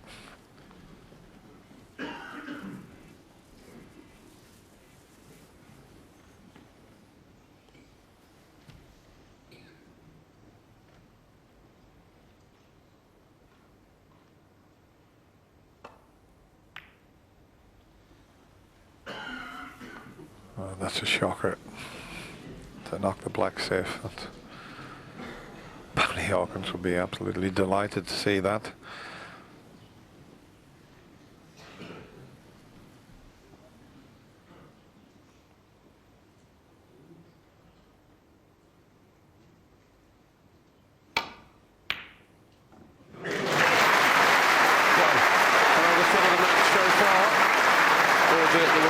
Pressure on it, but he knows now that John Higgins won't come back to the table.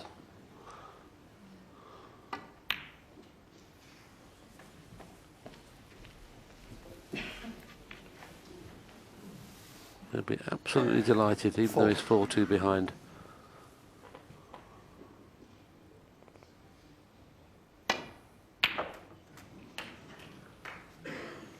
Six.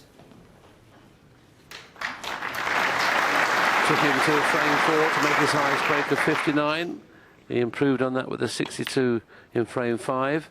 He's improved on it again with a 71 in this frame.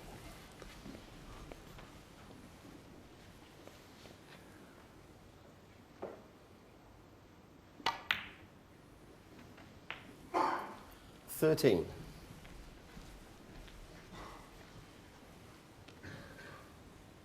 So with a little bit of help from Barry Hawkins, John Higgins had it all his own way in the opening 4 frames.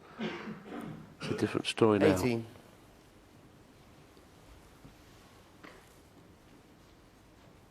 I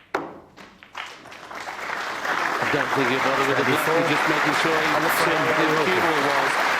So largely due to that break of 71, Barry Hawkins has closed the gap to within 2. He trails 4 frames to 2.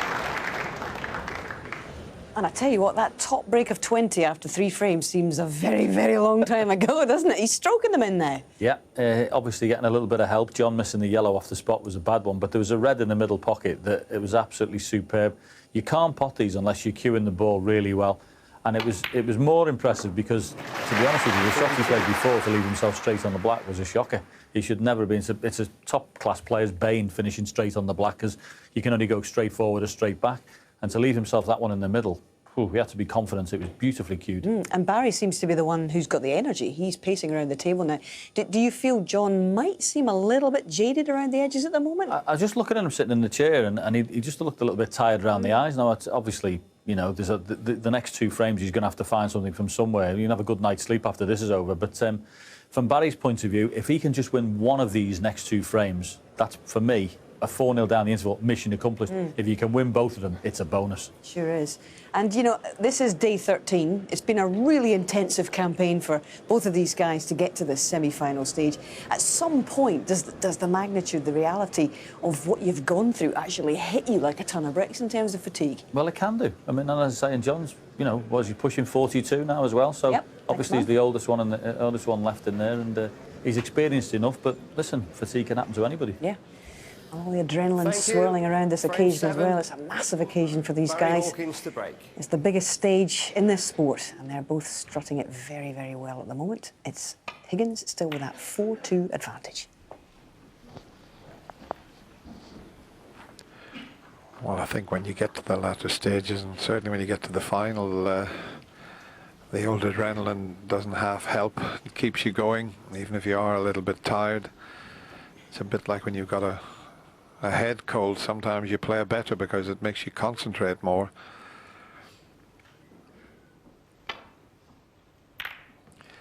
It's where every snooker player wants to be. That turns professional. They want to be at the Crucible Theatre on a one-table situation. But at the moment, John has just lost the momentum. He's missing a few easy ones, and his safety's not as good as it normally is. And now we'll see how well Barry's feeling. This is a sort of a special that he can pull off, but he's dead straight, as you can see.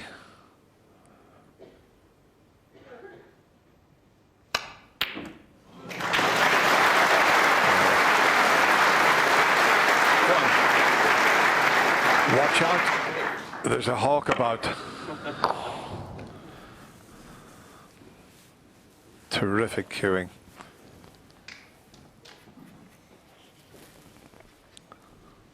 No, Barry can only screw back off this red. He'd like to get onto the one that's just to the left of the black, but if he doesn't get on that one, he can get on the one that's behind the pack. So if he just gets where his left ear is now, that's where he'd like to finish on with the cue ball here.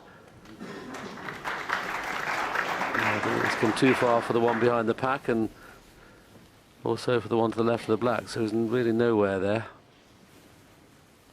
6.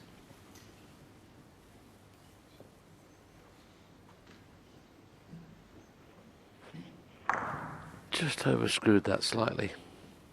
Needed to stop about there, but just run that extra 6 inches.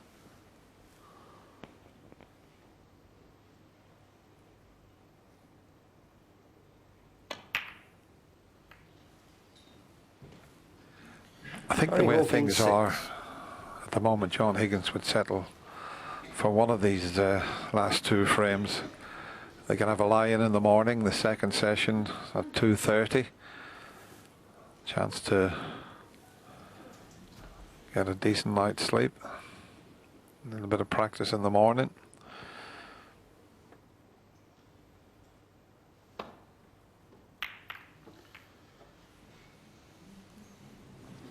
You see, that is another poor safety shot from John Higgins. I mean, look where the cue ball is. I mean, more importantly, look where the red is, right over the pocket. So he's making things quite easy for Barry at the moment.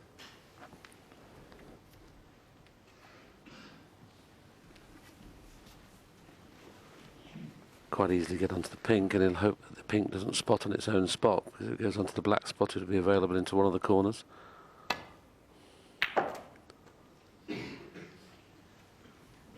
If he's on the pink in the corner, it's not where he played.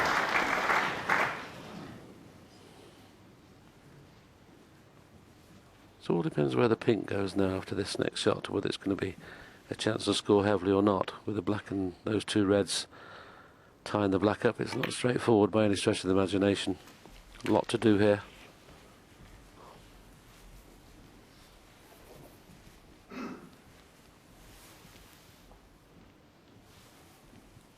Seven.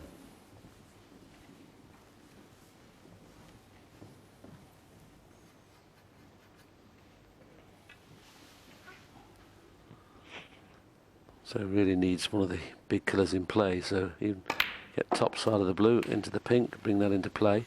8. There's a slight chance, is it almost a plant on the 2 reds below the pink that may possibly free the black as well. But Barry's one of those that sometimes likes to pick off the loose reds, but surely he's got to bring the pink into play. Yeah, there's the plant not bringing the black into play as well. But unfortunately, didn't hit the pink full enough. It's amazing that he's played the correct shot there and it's cost him. Just look what happens to that little plant. It was kissing into the red and black, but he caught the pink just a fraction thin.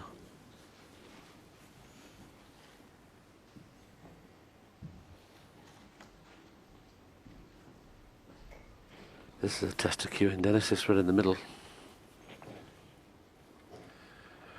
Well, he potted one in the last frame. Okay, the white was away from the cushion. It was a cracking pot. This is far more difficult, but he can run through for the blue, though. Oh, close. Where's the cue ball going?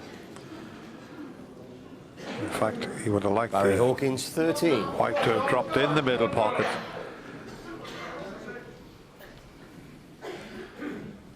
But that was tough.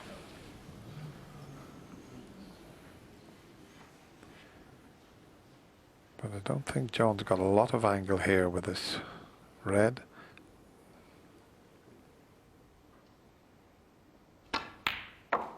Or we had plenty of angle to get over for the ball colours. 1.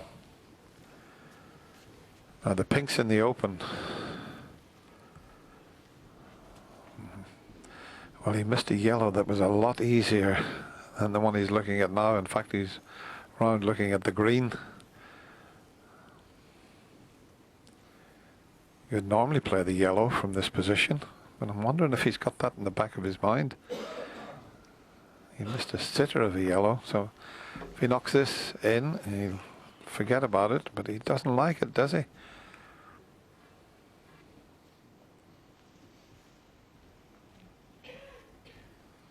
It's the easier ball to get up to the reds off. I'm just wondering why he's not just playing it plain board, Dennis, twice across. The in-off's not on in the middle. The two reds to the right of the pink spot are clearly available. Doesn't have to do an awful lot with the cue ball. Just get the pace right. Well, he's decided to try and make something happen at this end of the table. And things are going wrong now for John Higgins. 3.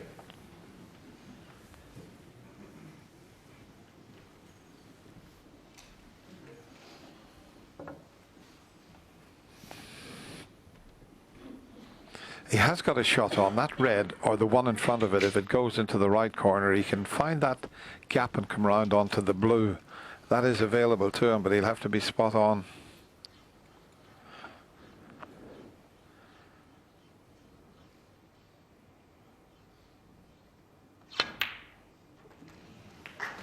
He's played it well. You can still put the blue in here.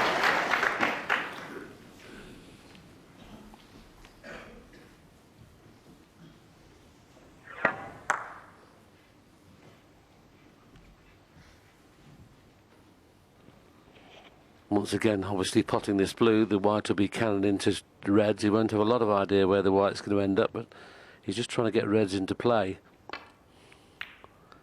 Knew he was going to be cannoning something. Now, has he brought anything into play? At first glance, nothing easy. 9.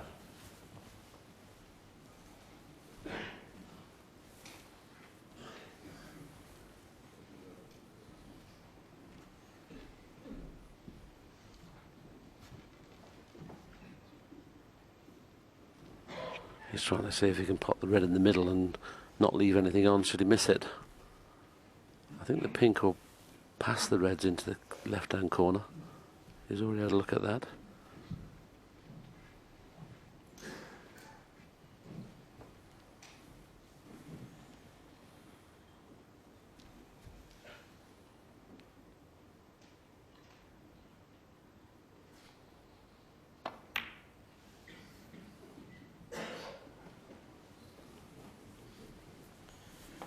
John Higgins, 9. Very unlike John Higgins not to get closer to a snooker off a shot like that.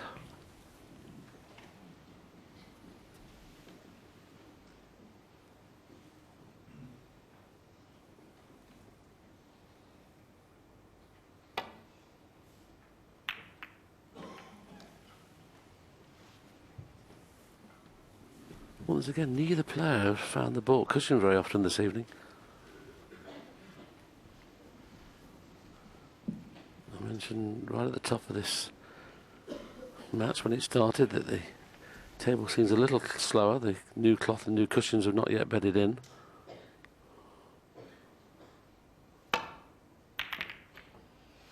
Another poor safety shot. You can count on one hand the number of times John Higgins in a session would play a poor safety shot. He's played about 10 in this match so far.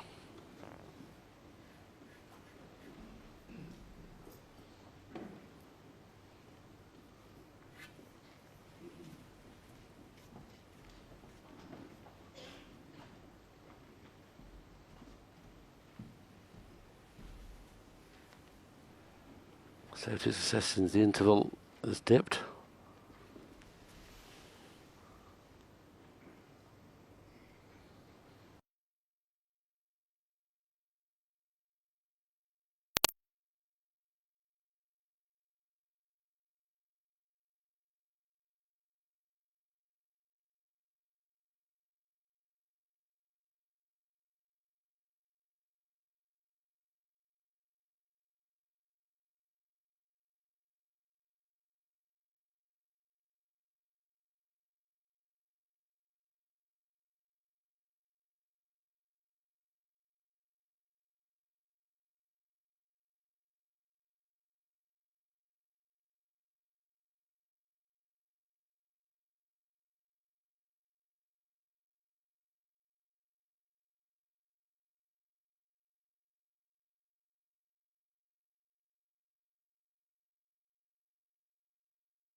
8.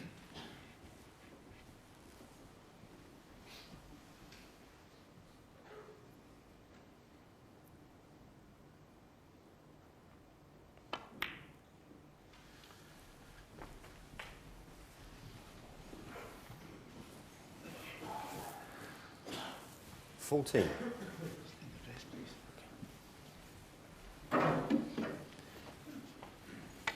This is an excellent chance for John Higgins, who was just starting to look a little bit edgy, making a few unforced errors.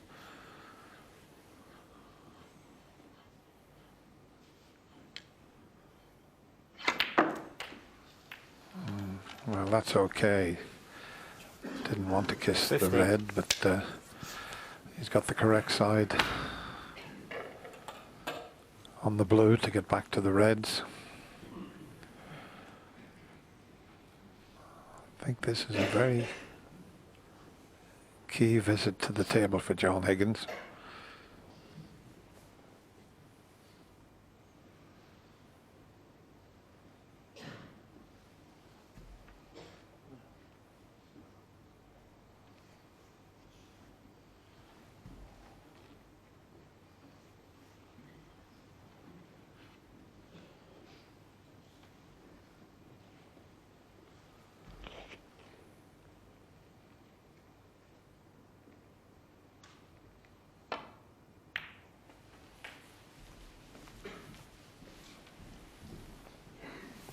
Two reds that are in open play now. Okay, he's going to pot the next red and colour, but 20. those two reds and any available in the right-hand corner, really.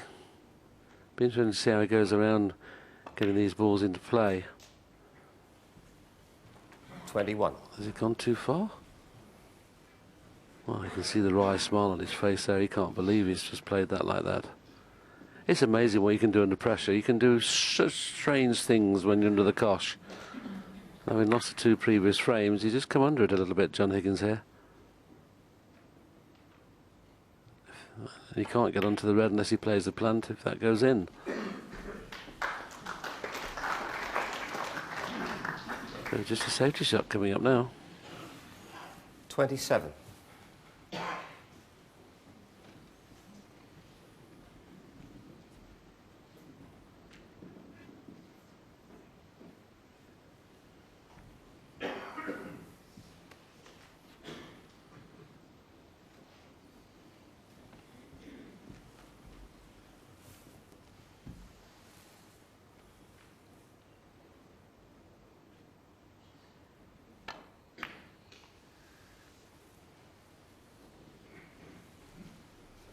John Higgins, 27. This is the first time for quite some time John Higgins has got the upper hand on the safety.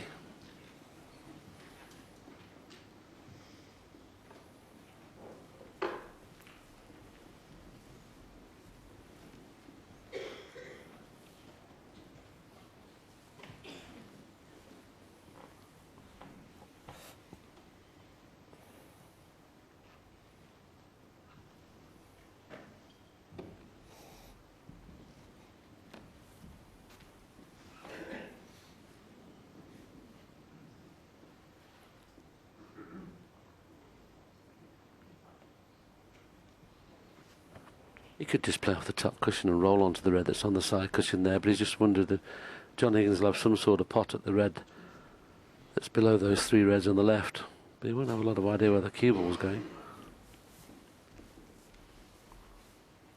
So is he going to play cushion first, or is he going to play it direct? He's playing it direct.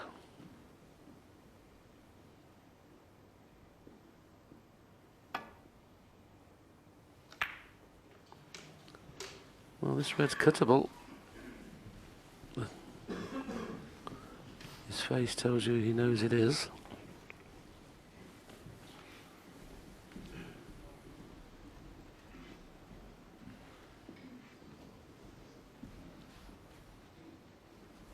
That's why I thought he might just rest on the red off the cushion. At least then this red would still have been cuttable, but from tight under the cushion wouldn't have been as easy as this. 1. And that's a nice bonus for John Higgins to drop perfectly on the blue. And he brought the other red up the table when he cut that one in, so it couldn't have worked out any better. But 6. it was Barry's choice of shot that caused this. 7. I just wonder whether John will hold the pink spot. If this is dead straight, if he holds the pink spot, he can either play the red to break into the 2 reds and black,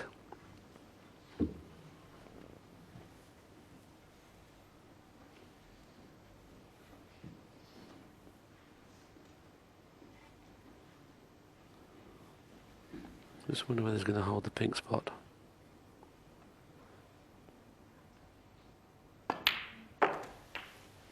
No, he's going to play the cannon after the next colour.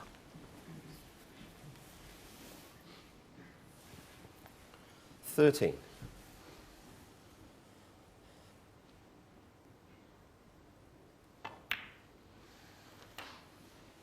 14. So 31 points in front.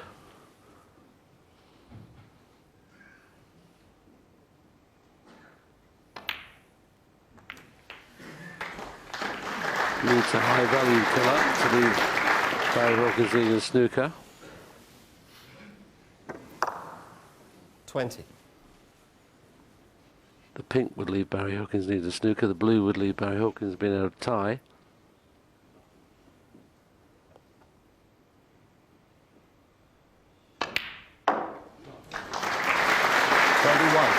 And that's an excellent pass, and he has a nice angle on the pink as well.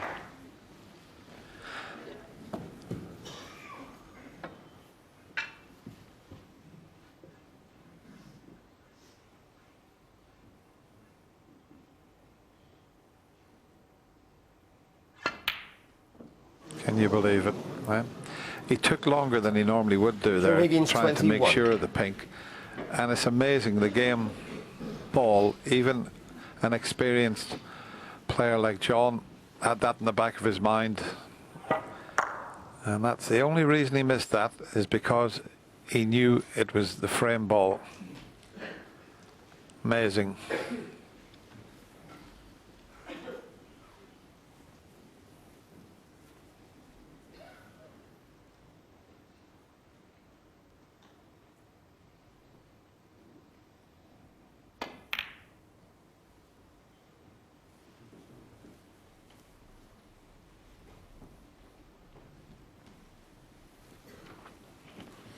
Barry Purvis is bringing the black into play, so should he get a chance with a pot at his next visit, he will try for the clearance.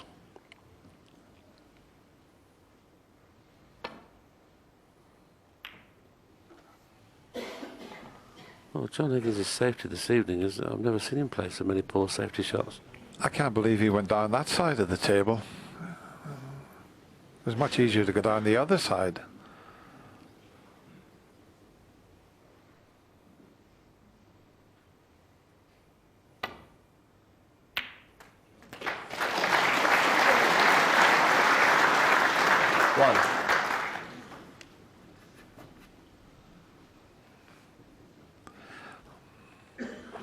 Well, he'd love to play the black with the rest here. He can see the black because the pink is going to come very, very close to the red. If he plays the black, which will obviously make this next red and colour easier,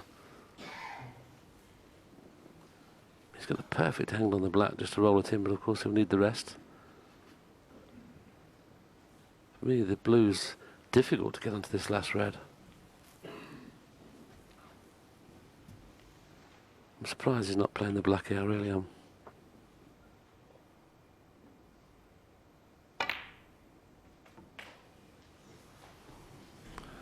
Now he's coming a bit close to this red here. He's not on it. He's on the red, but he can't pot it. 6. Just a few little mistakes come at the end of this very important frame, because John Higgins is pink. I mean, he took longer when he was using the rest. He could have just rolled the pink in. This was the one. Just roll it in and you win the frame, and he stunned it.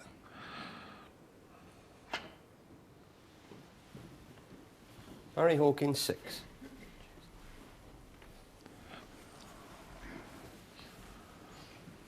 I don't know if he can see this full ball to send the red up towards the yellow. He's every chance of getting a snooker with the blue, pink and black as they are.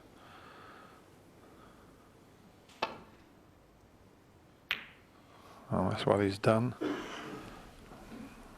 Might have found the gap between pink and blue.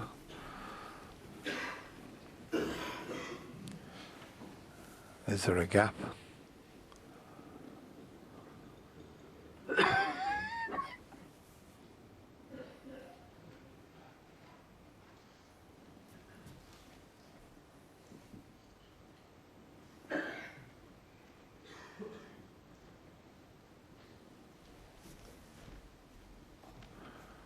Well, there's always a gap, isn't there? But he's got to avoid those colours if he's going to try and send the red round the table. He didn't like it, and what has he done here? Foul. And he's fouled the black as well. Higgins, 7. He's smiling, but I think he just made a gesture. What have I done there? Or it rolled off, and then he hit the black. So all of a sudden he needs a snooker. What an error that was. He can't believe what he's just done there, because this wouldn't have been a gimme. It made that pot a lot easier, the fact that Barry needed a snooker when he fouled the black.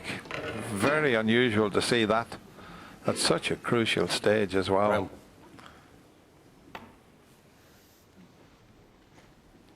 John Higgins, 1 and the frame. And a very, very important frame, but what a schoolboy error from Barry Hawkins to foul the black there. John Higgins won't mind about that.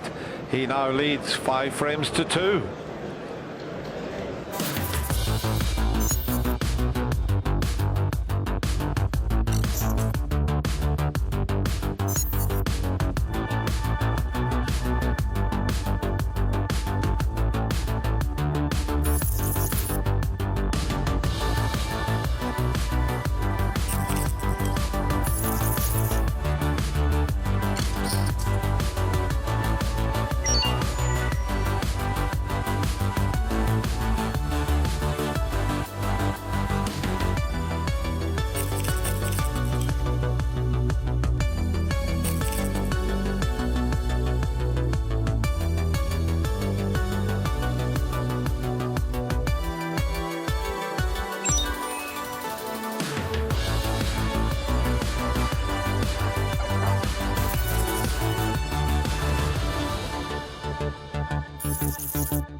Not surprised John went out of the arena after that frame, because when he missed the pink with the rest, give Barry an opening to pinch it.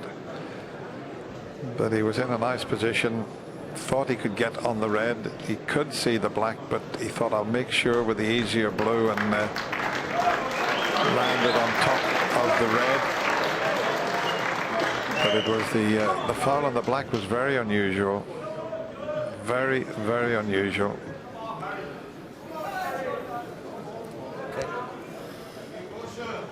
Okay, thank you. The final frame of this session, John Higgins to break.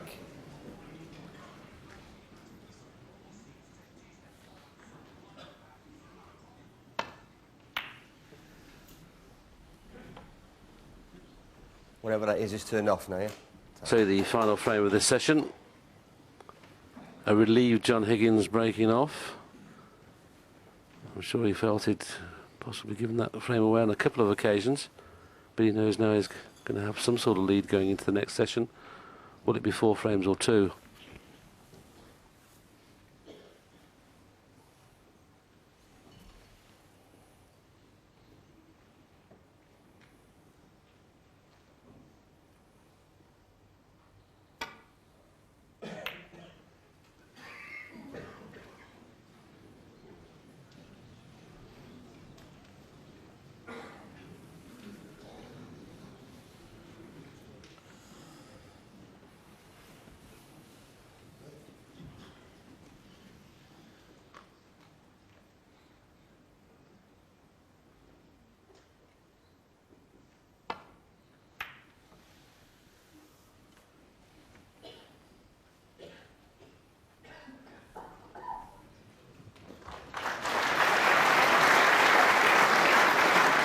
Good safety from John, but what an unusual way for Barry Hawkins to lose the last frame. He thought that maybe the white drifted slightly, and he was just saying, oh, I didn't mean to hit it like that. And look at the cue. He accidentally fouled the black, and what a way to lose the frame, because that meant he needed a snooker. Very unusual.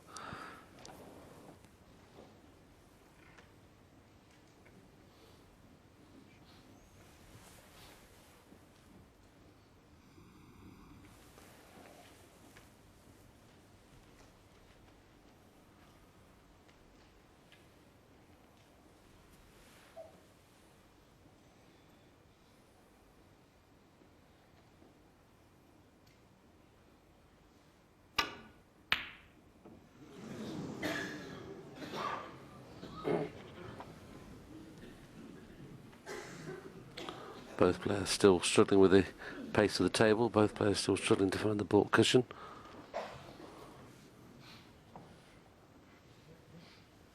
It's been a strange session, this, hasn't it? When it was 4-0 to Higgins, you'd have thought he might have gone on to win 6-2 or 7-1. Then Barry Hawkins looked like getting right back into it at 4-3. Oh, that's unlucky. Played that very well.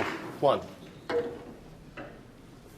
He knew he was kissing into the reds there, and there was a possible chance he could snooker himself, but could have played it 20 times and not snookered himself full ball. Yellow ball.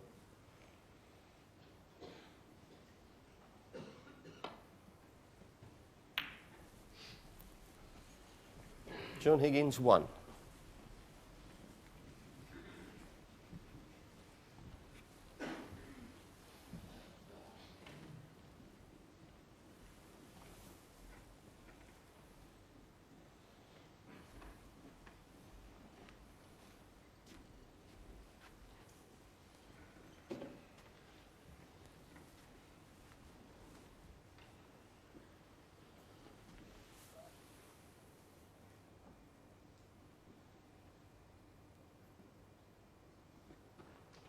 Essential to find the top cushion this time off this shot.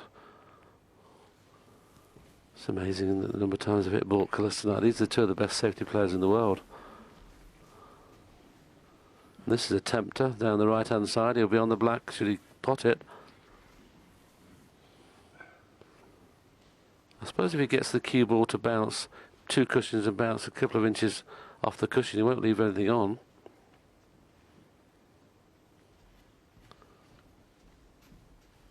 Maybe he's going to just stun it in for the choice of pink or blue.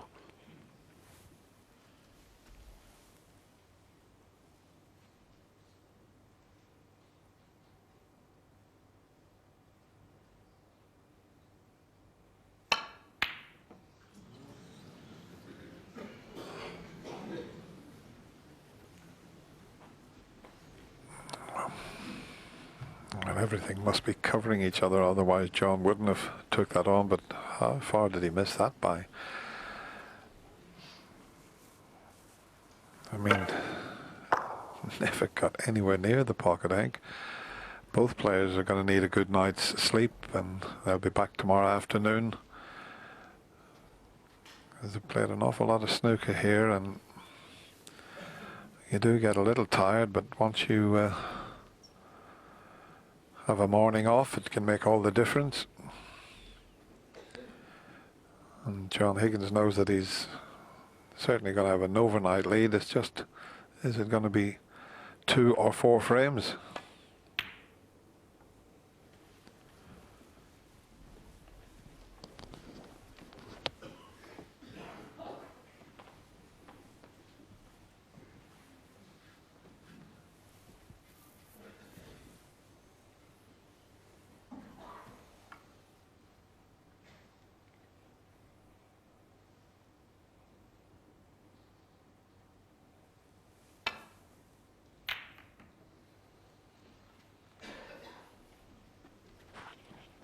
That's more like the Higgins safety we were expecting.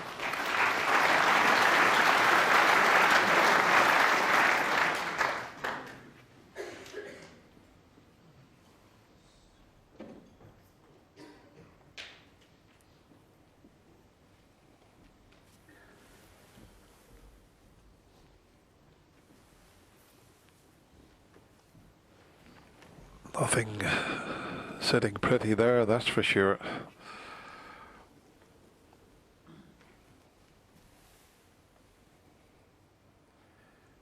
Might have to try and just have a go at the pot on this. Doesn't want the double kiss.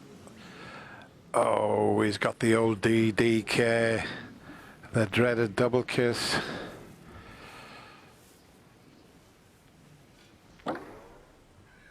He thought he could take the pot on and it might be safe, but when he double kissed the red,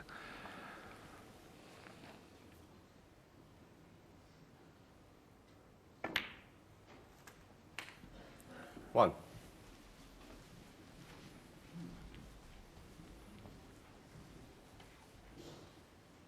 Well, this is the chance that John Higgins was hoping he was going to get into this frame.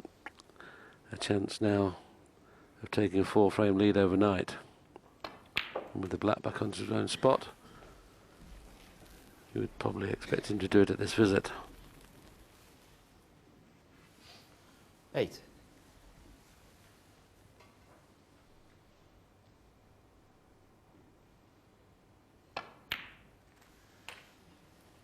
Nine.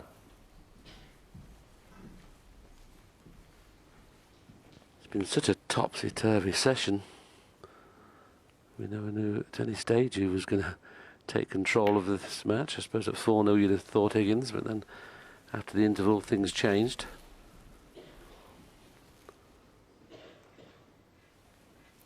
16.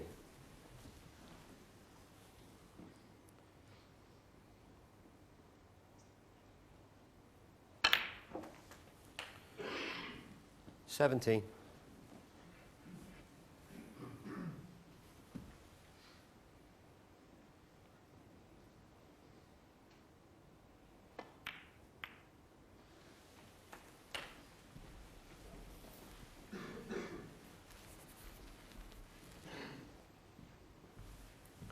$24.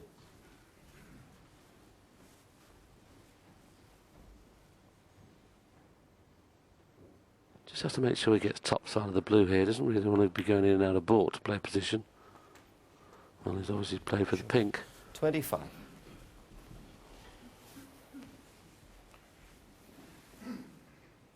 think the pink spot appears to be covered. So he's going to lose the pink for a moment onto the green spot.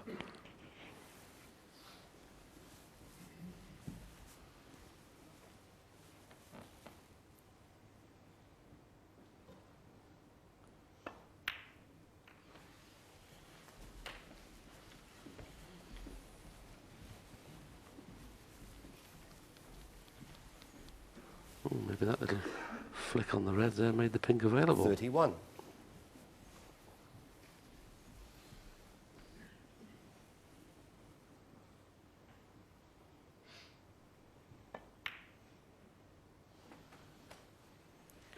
$32. Gone a little bit too far here.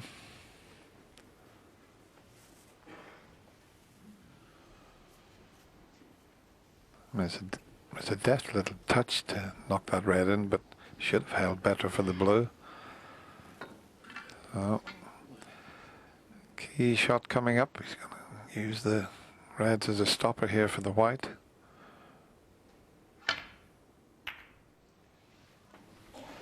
And that's a little awkward. He's stuck on that red. He's got a very tricky one to the middle pocket. He's bridging right over that red. 37. He played it well. It just stuck on that one red.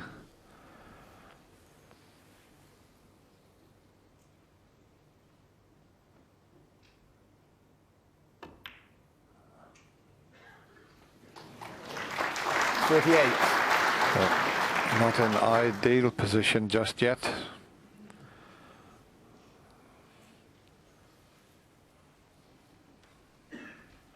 If he takes the blue up into the corner, it's the better shot for position, and that's his choice. No, nowhere near.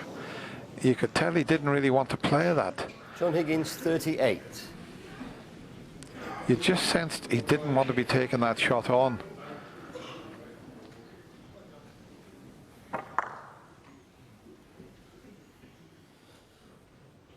And worse still, he's left to Barry a chance to get the black free into both corners. So this 39-point lead should evaporate very quickly from this position.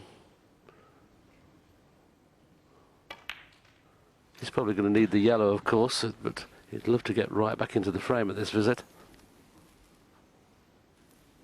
8.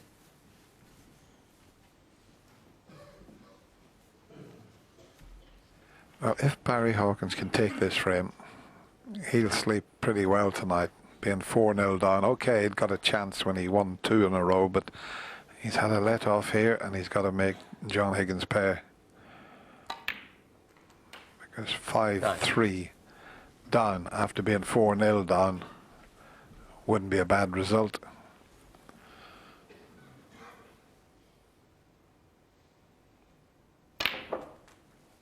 John has to sit there and hope that Barry can slip up, because he will know that he should have opened up a 4-frame lead. 16.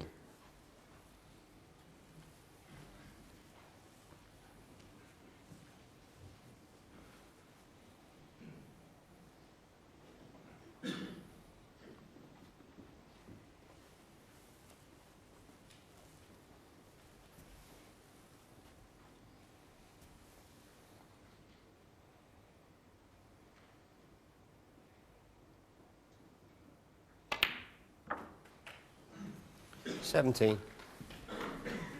Well,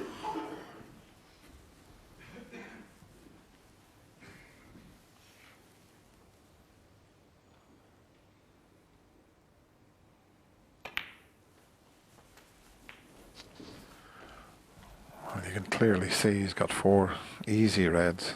And the one near the middle pocket 24. going to be the key ball in this last frame of this session.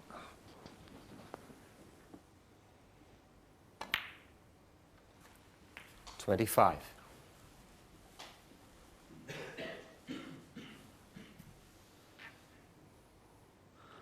He'd like to put the 2 reds either side of the pink and leave the red near his hand till last, but he's going to play the red now. But the reason I say that, because he could have left a half ball red and move that red off the cushion. As Dennis said, that's going to be the key ball. 31.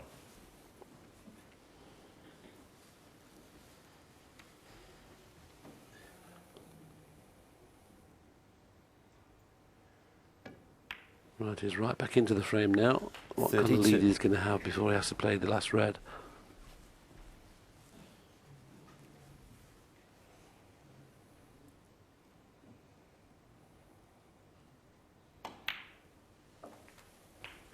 Yeah, we mentioned the red near the middle pocket's the key ball, but the yellow's also going to play a big part in it. 39.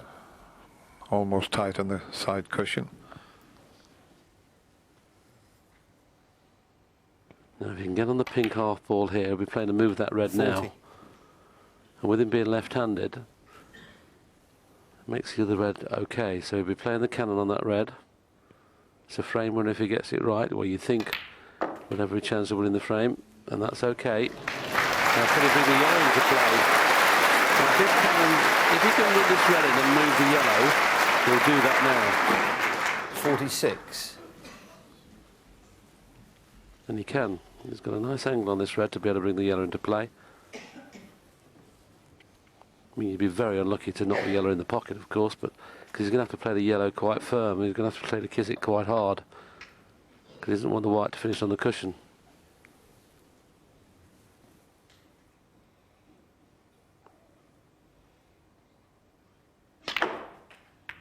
That's very clever. Okay, the yellow's in a lot better place now, albeit it is 47 back on the cushion, but it's in a lot better position there than it was before.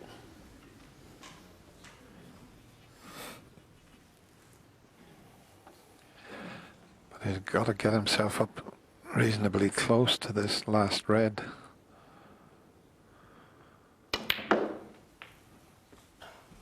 And that looks just about perfect. Okay, he'll have to use the 50. rest, but if it's straight, you would screw back to where the white is now. If he gets on the pink in that position, he can get up to the difficult yellow that he did move from one cushion to another.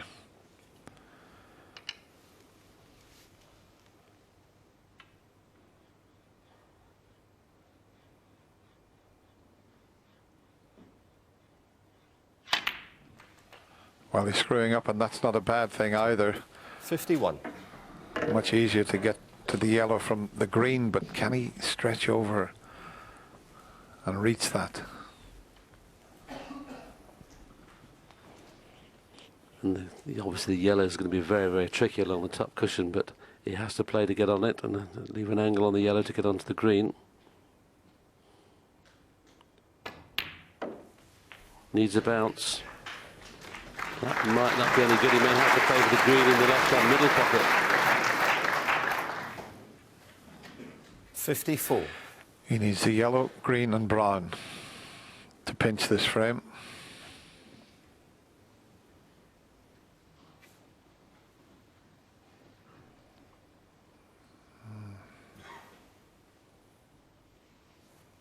You don't want to have to be hitting it too hard.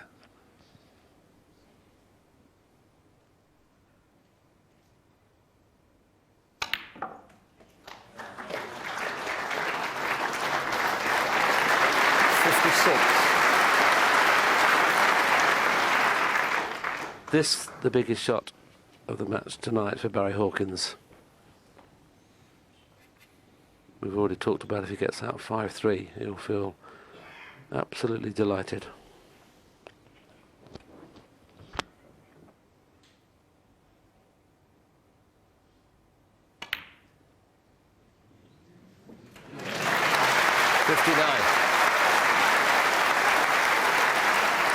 Little glance at the scoreboard. He only needs the brown.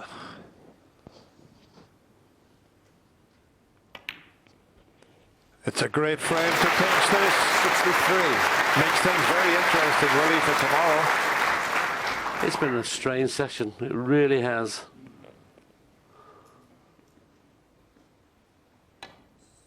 John Higgins did all the scoring in the opening 4 frames. Barry Hawkins does most of the scoring in the next 4 frames. John Higgins will be taking a 2-frame lead overnight. An excellent break from 74 to finish, so John Higgins was disappointed. Barry Hawkins delighted. The second session starts tomorrow afternoon. It's 5-3 overnight to John Higgins.